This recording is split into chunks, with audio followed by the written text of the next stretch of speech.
दोस्तों इमेजिन करो आप एक बोरिंग सी 9 to 5 जॉब में फंसे हुए हो। पूरा दिन ऑफिस की दीवारों के बीच निकल जाता है और घर सिर्फ सोने के लिए जाते हो। पर एक दिन अचानक आपकी आंख खुलती है और आप एक 2 साल के नन्हे से बच्चे के शरीर में होते हो। हमारा प्रोटैगनिस्ट वैन के साथ बिल्कुल यही होता है। वो होश में आते ही हैरान रह जाता है कि उसके हाथ इतने छोटे क्यों हैं।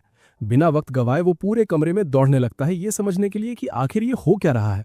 वो सीधा खिड़की की तरफ भागता है और बाहर का नजारा देखकर उसकी आंखें फटी की फटी रह जाती हैं।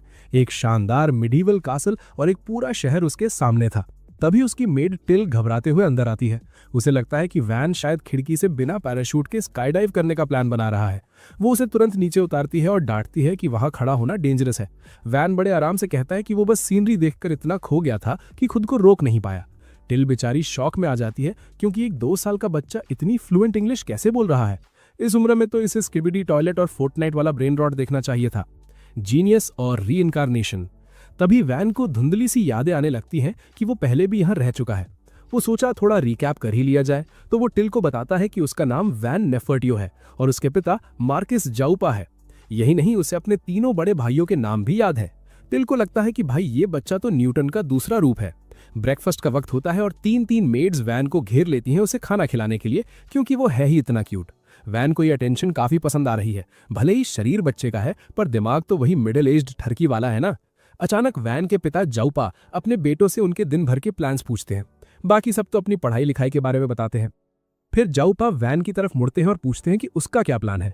वैन बड़े सीरियस होकर जवाब देता है कि उसे अभी कुछ नहीं पता, इसलिए वो बेसिक्स से शुरू करेगा और अपने देश की हिस्ट्री और कल्चर को समझेगा। उसके भाई तो उसे ऐसे बोलते देख दंग रह जाते हैं, पर जाउपा जोर से हंसते हैं कि उन्होंने अपने सबसे छोटे बेटे को अंडर एस्टिमेट किया। उन्हें लगता है कि वैन उनकी और उनकी स्वर्गीय पत्नी की तरह फायर मैजिक में माहिर निकलेगा और उन्हें उससे काफी उम्मीदें हैं। वैन जानता है कि इस दुनिया में अलग अलग मैजिक एलिमेंट्स हैं, पर नोबल्स सिर्फ उन 4 एलिमेंट्स यानी कि फायर, वाटर, विंड और अर्थ को पसंद करते हैं जिनमें ऑफेंसिव पावर ज्यादा हो। बाकी सबको तो बेकार समझा जाता है। और उसके बाकी भाइयों के पास उन 4 में से ही एक एक एलिमेंट है। The hard path of a prodigy. उसी दिन बाद में टिल उससे देश के बारे में सीखता है। वो ये जानकर काफी एक्साइटेड होता है कि यहाँ कितनी सारी इंटेलिजेंट स्पीशीज हैं। टिल उसे बताती है कि वही पुराने एल्व्स, ड्वार्व्स और बाकी सब हैं, पर दूसरी मेट्स कहती हैं कि बच्चे को ये सब समझ नहीं आएगा। वैन उन्हें इग्नोरेंट बिचेस बोलकर इग्नोर करता है और टिल से मैजिक टूल्स के बारे में पूछने लगता है। टिल उसे मैजिक क्रिस्टल्स और रॉक्स के बारे में बताती है जो मैजिक स्टोर कर सकते हैं। जब वैन अभी सिर्फ बेसिक्स ही समझ रहा होता है, तभी पुराना बटलर एस्पर्टा उसके सामने किताबों का ढेर लगा देता है। वो कहता है कि प्रॉपर एजुकेशन शुरू करने से पहले ये देखना जरूरी है कि उसे कितना आता है। वैन उसकी डरावनी मूछों यानी कि मुस्टैच को देखकर थोड़ा घबरा जाता है और कहता है कि उसे पढ़ना तो नहीं आता पर थोड़ी बहुत मैथ आती है।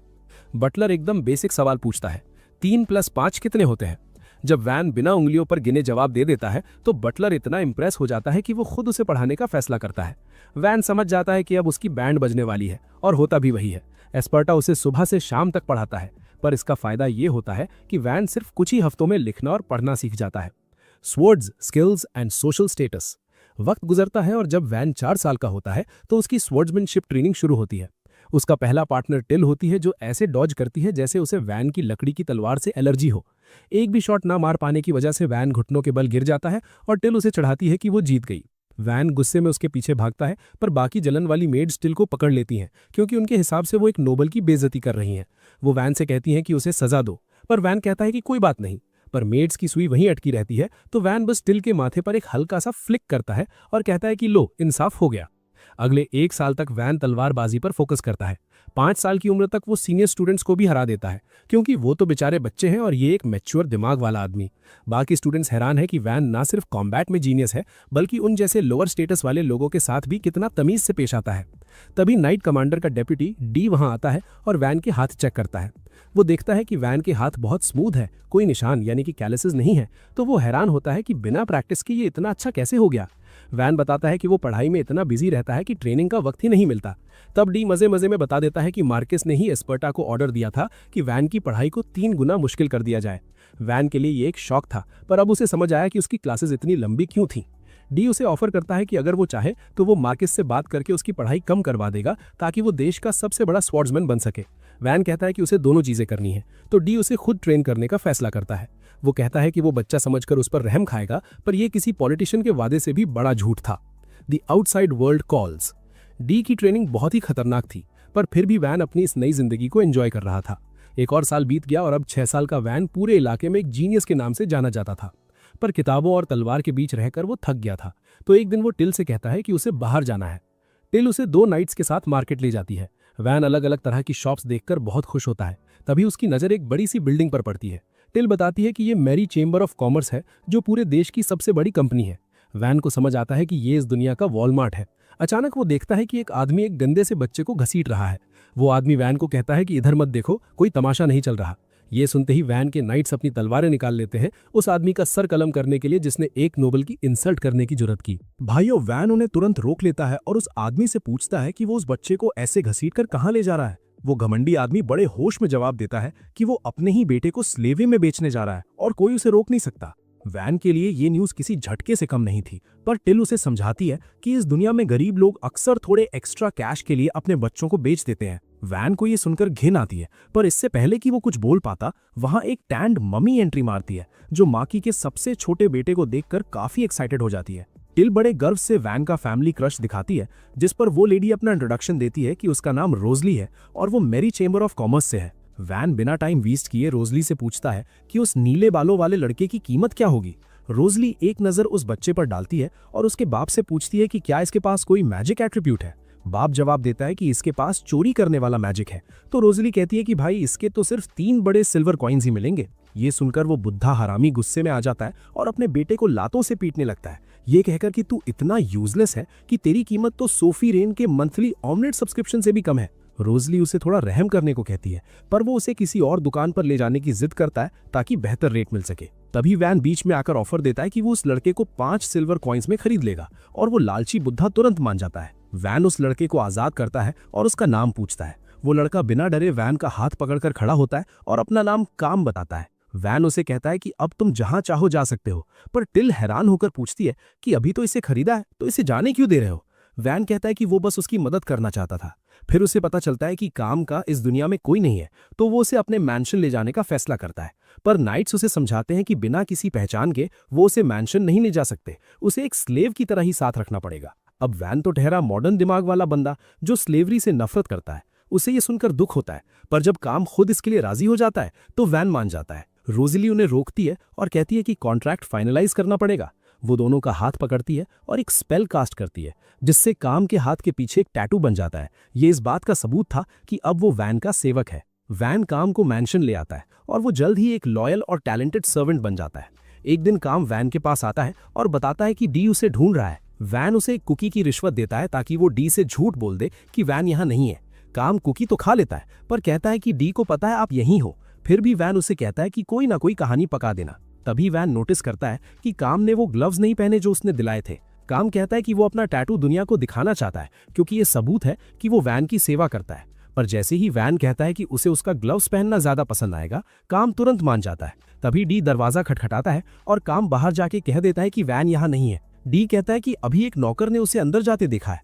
तो काम पलटकर जवाब देता है कि उसने जरूर दिन दहाड़े नशा कर रखा होगा, श्रूम्स। डी को शक होता है क्योंकि काम के मुंह पर कुकी के क्रम्स लगे थे, पर वो तुरंत मुंह साफ करके कहता है कि शायद आपने नशा किया है जो आपको ये सब दिख रहा है। डी उस स्लेव लड़के की हिम्मत देखकर इंप्रेस हो जाता है कि वो अपने मास्टर के लिए उससे भी भिड़ गया, इसलिए वो वैन की जगह काम को ही रगड़ने का फैसला करता है। 2 साल और बीत जाते हैं और वैन अब 8 साल का हो गया है, यानी उसकी अप्रेजल सेरेमनी का वक्त आ गया है। सबको उससे बहुत उम्मीदें हैं। लोग चाहते हैं कि वो उनका अगला लॉर्ड बने, क्योंकि वो जीनियस होने के साथ साथ बहुत नेक दिल भी है। उसके पिता को पूरा यकीन है कि वैन के पास फायर मैजिक होगा, पर उनकी सारी उम्मीदें मिट्टी में मिल जाती हैं जब पता चलता है कि वैन के पास प्रोडक्शन मैजिक है। जाओपा कहता है कि नोबल्स के लिए ये सबसे घटिया मैजिक है, क्योंकि इससे सिर्फ रॉ मटेरियल और इमेजिनेशन से तलवारें और सामान बनाया जाता है। वो कहता है कि ये काम तो बिना मैजिक के भी हो सकता है और किसी नोबल को लोहार यानी ब्लैक स्मिथ बनने की जरूरत नहीं है। जाओपा गुस्से में पागल हो जाता है, क्योंकि वो और उसकी वाइफ दोनों स्ट्रॉन्ग फायर मेजर्स थे और वो ये बर्दाश्त नहीं कर सकता कि उनका बेटा इतना कमजोर मैजिक रखे।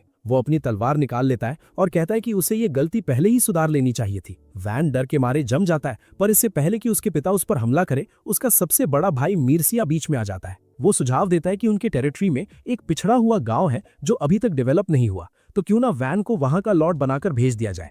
जाओपा वजह पूछता है तो मीरसिया बताता है कि उस नेमलेस गांव में सिर्फ 100 लोग हैं, वहां कुछ भी नहीं है। और उत्तर में पहाड़ों पर खतरनाक मॉन्स्टर्स हैं। साथ ही पड़ोस में दूसरे नोबल की जमीन है और दुश्मन किंगडम जेलेनेटा भी वहीं पास में है। जाओपा को ये प्लान पसंद आता है क्योंकि वो गांव नया है और वहां के लोग उनके लॉयल नहीं है, तो अपने परिवार के किसी सदस्य को भेजना एक अच्छा फैसला होगा। वो मीर्सिया की तारीफ करता है कि उसने अपने परिवार के इस कलंक का एक सही उपयोग ढूंढ लिया और वैन को तुरंत निकलने का ऑर्डर देता है। सबके जाने के बाद मीर्सिया वैन से माफी मांगता है कि उसने इतनी मुश्किल जगह उसे भेजा, पर वो उसे अपने पिता के हाथों मरने से बचाना चाहता था। वैन उसे जान बचाने के लिए थैंक यू कहता है और मीर्सिया वादा करता है कि वो वैन की हर संभव मदद करेगा। वैन अपनी पैकिंग शुरू करता है और टिल मार्किस पर काफी गुस्सा होती है, पर वैन कहता है कि वो एक्चुअली खुश है क्योंकि वहां उसे काफी फ्री टाइम मिलेगा।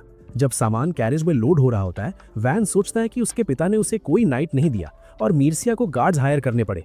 पहले सिर्फ काम को साथ जाने की इजाजत थी, पर मीर्सिया की वजह से अब टिल भी साथ जा रही है। अचानक डी वहां आता है और कहता है कि वो भी साथ चल रहा है ताकि वैन की ट्रेनिंग पूरी कर सके। वैन बिल्कुल नहीं चाहता कि डी चले और कहता है कि पिता ने मना किया है।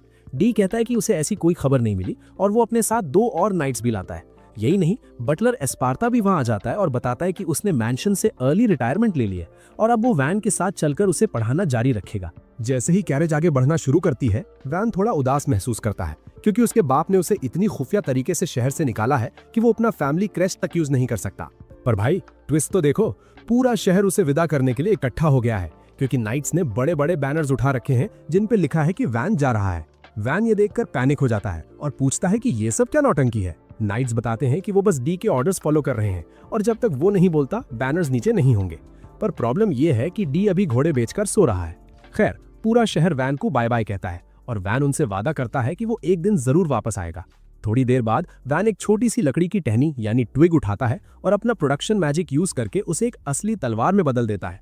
अब भाई, वुड को मेटल में बदलने के लिए पता नहीं कौन सा न्यूक्लियर रिएक्शन लगता होगा, पर हमारा प्रोटैगनिस्ट तो जीनियस है ना।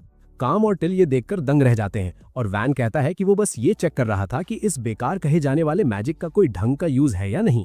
तभी टिल बताती है कि वो गांव के पास पहुंच गए हैं। वैन एक्साइटमेंट में काम से कहता है कि अगर उसे गांव की जिंदगी पसंद ना आए तो वो वापस मैंशन जा सकता है। वो उसका स्लेव कॉन्ट्रैक्ट खत्म करने को भी तैयार है और कहता है कि वो मिर्सिया की सेवा कर सकता है जो उसका ख्याल रखेगा। काम तुरंत बना कर देता है और कहता है कि वो वैन की सेवा करने की कसम खा चुका है और आखिरी दम तक उसके साथ रहेगा। वैन थोड़ा ऑकवर्ड फील करता है क्योंकि ये तो किसी प्रपोजल जैसा साउंड कर रहा था और पिछली लाइफ में तो उसे ऐसा कुछ कभी सुनने को मिला नहीं। अचानक कैरेज जोर से झटका खाती है और रुक जाती है। वैन खिड़की से बाहर झांक कर देखता है कि माजरा क्या है। एक नाइट बताता है कि आगे लफड़ा हो गया है, गांव पर बैंडिट्स ने हमला कर दिया है। वैन तुरंत मीटिंग बुलाता है। डी बताता है कि ये बैंडिट्स लड़ने में माहिर है और बेचारे गांव वाले उनका मुकाबला नहीं कर पाएंगे। टोटल 50 बैंडिट्स हैं और भले ही एक मोटी लकड़ी की दीवार उन्हें अंदर आने से रोक रही है, पर वो बाहर से तीर चलाकर लोगों को मार रहे हैं। डी कहता है कि अगर वो सब मिलकर लड़े तो बैंडिट्स को भगा सकते हैं, पर एडवेंचरर्स का लीडर ऑर्थो साफ मना कर देता है। उसका कहना है कि उसका काम सिर्फ वैन को गांव तक पहुंचाना है और वो अपने लड़कों को ऐसी खतरनाक लड़ाई में नहीं झोंकेगा जहां उनका पलड़ा हल्का हो। डी आर्ग्यू करता है कि ये लोग वैन की प्रजा बनने वाले हैं, तो उन्हें बचाना उनका फर्ज है। ऑर्थो ताना मारता है कि ये नोबल वाली बातें आपको शोभा देती हैं, पर हम एडवेंचरर्स हैं और हम पे ये लॉजिक काम नहीं करता। डी के पास इसका कोई जवाब नहीं होता, तो वो ऑर्थो से कहता है कि वो वैन की रक्षा करे, जबकि वो और उसके नाइट्स बैंडिट से भिड़ेंगे। उसे पता है कि वो शायद जिंदा ना बचे, इसलिए वो एडवेंचरर से कहता है कि अगर जरूरत पड़े तो वैन को लेकर वापस शहर भाग जाना। लेकिन एस्पार्टा इस बेवकूफी भरे प्लान को रिजेक्ट कर देता है। वो सबको बताता है कि भले ही वो एक मामूली नौकर दिखता हो, पर वो असल में एक एलिमेंटल मेज है और वो उन्हें ये लड़ाई जितवाएगा। किसी को यकीन नहीं होता, पर एस्पार्टा अनाउंस करता है कि वो एक मिट्टी की दीवार बनाएगा और एडवेंचरर्स उसके पीछे से हमला करेंगे। इससे बैंडिट्स का ध्यान भटक जाएगा और डी अपने नाइट्स के साथ साइड से अटैक करेगा। एस्पार्टा का मानना है कि जब बैंडिट्स हर तरफ से घिर जाएंगे तो वो भाग खड़े होंगे। वैन उससे पूछता है कि क्या वो पीछे रहकर अकेले लड़ने वाला है। बुढ़ा बटलर कहता है कि हाँ, उसे बैंडिट्स का ध्यान अपनी तरफ खींचने के लिए अटैक करते रहना होगा। वैन कहता है कि ये बहुत रिस्की है, पर एस्पार्टा एक शानदार मौत मरना चाहता है। वैन गुस्से में कहता है कि मेरे परिवार की इतने सालों तक सेवा करने के बाद मैं तुम्हें ऐसे मरने नहीं दे सकता और ना ही मैं नाइट्स की बलि देना चाहता हूँ। वो जानता है कि अगर डी और एस्पार्टा मर गए तो वो अकेले गांव डेवलप नहीं कर पाएगा और उसके बाप उसे फेलियर के लिए एग्जीक्यूट करवा देगा। इसलिए वैन एक नया आइडिया निकालता है और कहता है कि डीकॉय वो खुद बनेगा। सब शौक हो जाते हैं। टिल तो साफ मना कर देती है और कहती है कि उसकी जगह वो जाएगी और काम भी तैयार हो जाता है। वैन कहता है कि वो अपने किसी भी प्यारे को मरते हुए नहीं देख सकता, इसलिए डीकॉय वही बनेगा। उसका प्लान है कि वो कैरेज लेकर सीधा बैंडिट्स के बीच घुस जाएगा ताकि बाकी सबको साइड से अटैक करने का मौका मिले। डी को ये बहुत रिस्की लगता है, पर वैन उसे याद दिलाता है कि ट्रेनिंग उसने ही दी है, तो वो इतनी जल्दी नहीं मरेगा, और अगर मर भी गया तो अपनी प्रजा के लिए जान देना एक नोबल के लिए सबसे बड़ा सम्मान है। वो अपनी तलवार निकालता है और डी से कहता है कि अगर वो मारा जाए तो उसकी बॉडी वहीं छोड़ देना, क्योंकि वो नहीं चाहता कि उसकी मौत से उसके खानदान का नाम खराब हो। वैन की ये बातें ऑर्थो के दिल को छू जाती हैं। उसे पहले लगता था कि ये नोबल का बेटा कोई घमंडी अमीरजादा होगा, पर जब वैन ने खुद आकर उससे तमीज से बात की और उसे बैडएस बोला तो उसका नजरिया बदल गया था। अब वैन को अपनी जान जोखिम में डालते देख ऑर्थो का जमीर जाग जाता है और कहता है कि वो भी लड़ेगा। वैन कहता है कि ये तुम्हारे कॉन्ट्रैक्ट में नहीं है, पर ऑर्थो जवाब देता है कि एक बच्चे को खतरे में डालकर मैं खुद को बैडएस कैसे कह सकता हूँ। उसके साथी भी मान जाते हैं और डी भी आगे आता है ये कहते हुए कि अपने लॉर्ड को अकेले खतरे में डालकर वो जिंदा नहीं रह सकता। स्पार्टा भी राजी हो जाता है और कहता है कि अगर वैन को लगता है कि जान देना कोई अच्छी स्ट्रैटेजी है तो उसे फिर से बेसिक सीखने होंगे। वो तुरंत कुछ ही सेकंड्स में एक मिट्टी की दीवार खड़ी कर देता है और सबको अपनी पोजीशंस पर भेज देता है। ऑर्थो और उसका एक तगड़ा साथी एक तरफ से निकलते हैं और डी दूसरी तरफ से। इधर बाकी एडवेंचरर्स दीवार के पीछे से तीर चलाकर बैंडिट्स की भीड़ कम करने लगते हैं। बैंडिट्स का लीडर उन्हें दीवार के पीछे वाले लोगों पर अटैक करने का ऑर्डर देता है। तभी डी वहां तूफान की तरह आता है और एक साथ कई बैंडिट्स को साफ कर देता है। ऑर्थो और नाइट्स भी हमले में शामिल हो जाते हैं। माहौल इतना डरावना हो जाता है कि जब डी अपनी मेनेसिंग ऑरा निकालता है तो बैंडिट्स की डर के मारे पैंट गीली हो जाती है और वो भागने लगते हैं। बैंडिट लीडर समझ जाता है कि वो ऐसे नहीं जीत पाएगा, तो वो गुस्से में दीवार की तरफ भागता है। ऑर्थो सबको अलर्ट करने की कोशिश करता है पर कोई रिएक्ट नहीं कर पाता। वो साइक्लॉप्स जैसा दिखने वाला गुंडा अपनी भारी कुल्हाड़ी एक मासूम लड़के पर चलाने ही वाला था, तभी वैन एंट्री मारता है और उसे ताना मारकर उसका ध्यान भटका देता है। वैन बड़े स्वैग से उस बड़े आदमी की टांगों के बीच से निकलता है और पीछे से उसके घुटनों पर वार करके उसे जमीन पर गिरा देता है। काम भी पीछे नहीं रहता, वो छलांग लगाकर सीधा उस बैंडेड लीडर की कुल्हाड़ी को एक सीढ़ी की तरह यूज करता है और उस पर एक खतरनाक फिनिशिंग ब्लो दे देता है। कुछ ही देर में सारे बचे कुचे बैंडिट्स पकड़े जाते हैं और सबसे अच्छी बात यह थी कि वैन की टीम का एक भी बंदा नहीं मरा। ऑर्थो इस बात से काफी खुश है कि उन्हें बेस्ट पॉसिबल रिजल्ट मिला और वो कहता है कि जैसे ही पेमेंट मिल जाएगी उनका काम यहाँ खत्म हो जाएगा। पर अब वो बैन को लेकर थोड़ा क्यूरियस है। उसे बैन में एक बहुत बड़ा पोटेंशियल दिखता है, इसलिए वो अपनी टीम से पूछता है कि क्या वो यहाँ रुककर देखना चाहते हैं कि ये बच्चा इस नेमलेस विलेज का क्या करता है। उसके आधे सदस्य तो मना कर देते हैं क्योंकि उन्हें लगता है कि इस गांव में उतना पैसा नहीं है, पर उसकी कोर टीम वहीं रुकने का फैसला करती है क्योंकि उन्होंने बैन को एक्शन में देखा है और उन्हें यकीन है कि ये कोई आम बच्चा नहीं है। वो बैन में इन्वेस्ट करना चाहते हैं क्योंकि उन्हें पूरा भरोसा है कि ये लड़का एक दिन बहुत नाम कमाएगा और तब वो अपने सारे लॉयल्टी पॉइंट्स कैश कर पाएंगे। दूसरी तरफ टिल बैन को पकड़कर जोर जोर से झंझोड़ देती है क्योंकि उसने अपनी जान खतरे में डाली थी और वो कहती है कि अगली बार ऐसा कुछ हुआ तो खतरे में कूदने का काम उसका होगा। तभी डी और बाकी सब वहां आते हैं और बैन को बताते हैं कि सारे विलेजर्स गेट पर जमा हो गए हैं। वैन बड़े गर्व और उम्मीद के साथ गांव में कदम रखने का फैसला करता है, पर जैसे ही वो गांव को देखता है उसकी उम्मीद थोड़ी ठंडी पड़ जाती है क्योंकि वहां के लोग बहुत कमजोर और हालत बहुत खराब दिख रही थी। विलेज चीफ वैन का स्वागत करते हैं और उनकी जान बचाने के लिए थैंक यू कहते हैं और वैन का पहला सवाल यही होता है कि क्या इस गांव पर पहले भी हमले हुए हैं। वो बुढ़ा आदमी हाँ में सिर हिलाता है और बताता है कि इस साल ही उन पर कई बार अटैक हो चुका है। वैन इसका कारण पूछता है तो चीफ बताते हैं कि पहले ये गांव किसी और टेरिटरी का हिस्सा था जहां नाइट्स रेगुलरली पेट्रोल करते थे, पर जब से ये फर्डियो फैमिली के अंडर आया है तब से किसी ने उनकी सुध तक नहीं ली। वैन इस बात के लिए माफी मांगता है और कहता है कि उसके पिता शायद अभी तक छोटे गांव की वैल्यू नहीं समझते हैं। ये सुनकर विलेजर्स भड़क जाते हैं और चीफ पूछते हैं कि क्या नोबल्स को लगता है कि छोटे गांव बचाने लायक नहीं है क्योंकि वो ज्यादा टैक्स नहीं देते। वैन उन्हें समझाता है कि किसी पर इल्जाम लगाने का कोई फायदा नहीं है और ये सुनकर विलेजर्स और भी गुस्सा हो जाते हैं। वो कहते हैं कि एक नोबल कभी नहीं समझ पाएगा कि उन पर क्या गुजरती है, पर वैन कहता है कि वो यहाँ गाँव के फ्यूचर की बात कर रहा है और यहाँ गुस्सा दिखाना बेकार है। वो कहता है कि गांव की इस हालत के लिए नोबल जिम्मेदार तो हैं, पर असल वजह वो लॉज हैं जो किंगडम के फाउंडर ने लिखे थे। वो कहता है कि सिर्फ कानून को कोसने से कुछ नहीं बदलेगा, उन्हें गांव को बचाने के लिए कुछ अलग करना होगा। पहला रास्ता ये है कि वो कुछ इतना वैल्यूएबल प्रोड्यूस करें कि किंगडम उन्हें इग्नोर ना कर सके। दूसरा रास्ता ये है कि वो इतना पैसा कमाएं कि अपने हिफाजत के लिए मर्सिनरीज हायर कर सके। और आखिरी रास्ता ये है कि वो सब मिलकर गाँव पर काम करें और इसे बेहतर बनाएं। वहां की एक विलेज बैडी कहती है कि उन्होंने भी ये सोचा था, पर उनके पास तो कुछ भी नहीं है। वैन उसे बताता है कि अब हालात बदल चुके हैं क्योंकि उनके पास एक नया लॉर्ड है और वो गांव की रक्षा के लिए सब कुछ करेगा। खैर, विलेजर्स को उस पर भरोसा नहीं होता क्योंकि वो एक बच्चा है, पर जैसे ही स्पर्टा और डी आगे आकर अपना इंट्रोडक्शन देते हैं कि वो फॉर्मर हेड बटलर और नाइट ऑर्डर के वाइस कमांडर रह चुके हैं, विलेजर्स का कॉन्फिडेंस अचानक बढ़ जाता है कि उनका गाँव अब सही हाथों में है। चीफ वैन से पूछते हैं कि क्या उसके पास कोई पावरफुल एलिमेंटल मैजिक है, और वैन तुरंत साफ कर देता है कि वो सिर्फ प्रोडक्शन मैजिक ही कर सकता है, तो वो उससे लड़ाई में ज्यादा उम्मीद ना रखें। ये सुनते ही विलेजर्स फिर से उदास होने लगते हैं और वैन के ईगो को थोड़ी चोट लगती है। तभी एक विलेजर उससे टैक्स के बारे में पूछता है, क्योंकि फिलहाल उनके लिए अपनी इनकम का 30% देना बहुत मुश्किल है। वैन फैसला करता है कि जब तक गांव स्टेबल नहीं हो जाता, टैक्स सिर्फ 10% रहेगा, और ये सुनते ही सब उसे पसंद करने लगते हैं। फिर वैन कहता है कि उन्हें गांव की दीवारों पर काम करना होगा, और वो एस्पर्टा से पूछता है कि जो मिट्टी की दीवार उसने बनाई है वो कब तक रहेगी। बटलर जवाब देता है कि वो सिर्फ थोड़ी देर तक टिकती है, जब तक माना खत्म ना हो जाए, और फिर वो मिट्टी का ढेर बन जाती है। वैन डिसाइड करता है कि वो बाद में एक पक्की दीवार बनाएगा, पर फिलहाल के लिए वो एस्पर्टा को मैजिक से एक दीवार खड़ी करने को कहता है। वो पुराना बटलर तुरंत पूरे गांव के चारों तरफ एक बहुत बड़ी दीवार बना देता है, और ये देखकर सबकी बोलती बंद हो जाती है। इसके बाद वैन कहता है कि उन्हें बैंडिट्स को रोकने के लिए गड्ढे यानी पिट फॉल्स और ट्रैप्स की जरूरत है, और डी कहता है कि ये काम वो संभाल लेगा। फिर वैन विलेजर्स की तरफ मुड़ता है और कहता है कि उन्हें गांव को फिर से खड़ा करने के लिए मिलकर काम करना होगा, तभी इसे एक कामयाब जगह बनाना कोई मुश्किल सपना नहीं रहेगा। इस सब के बाद वैन जंगल जाता है ताकि अपने प्रोडक्शन मैजिक को पूरी तरह से टेस्ट कर सके। वो लकड़ी का एक छोटा सा टुकड़ा लेता है और अपने मैजिक से उसके हर एक इंच को महसूस करता है। फिर वो उस लकड़ी को बहुत बारीक धागों में बांट देता है और उन्हें एक मजबूत पैटर्न में बुनते हुए एक सॉलिड प्राइड क्यूब बना देता है।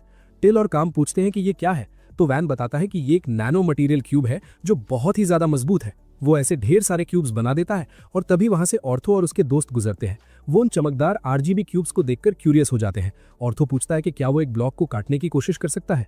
वो एक ब्लॉक को हवा में उछालता है और अपनी पूरी ताकत से उस पर वार करता है, पर वो ब्लॉक पास के एक पेड़ से जा टकराता है और उस पर एक खरोच तक नहीं आती। ऑर्थो को अपनी आंखों पर यकीन नहीं होता, क्योंकि उसका वार पत्थर को भी काट सकता था, पर ये नैनो क्यूब ज्यों का त्यों है। इसके बाद वैन अपने मैजिक के साथ और एक्सपेरिमेंट्स करता है और सूरज ढलने तक ढेर सारे हथियार और सामान बनाता रहता है। टिल पूछती है कि क्या वो थका नहीं है, क्योंकि प्रोडक्शन मैजिक में बहुत माना खर्च होता है, पर वैन एकदम फिट महसूस कर रहा है। वो सोचता है कि उसके पास आखिर कितना माना है, और वो मजाक मजाक में लकड़ी से कटाना बना देता है, क्योंकि जब मैजिक हो तो साइंस और एनर्जी कंजर्वेशन की परवाह कौन करता है। काम की आंखें उस नए तरह की तलवार को देखकर चमकने लगती है, तो वैन उसे वो गिफ्ट कर देता है, और तभी टिल भी उसे उम्मीद भरी नजरों से देखने लगती है।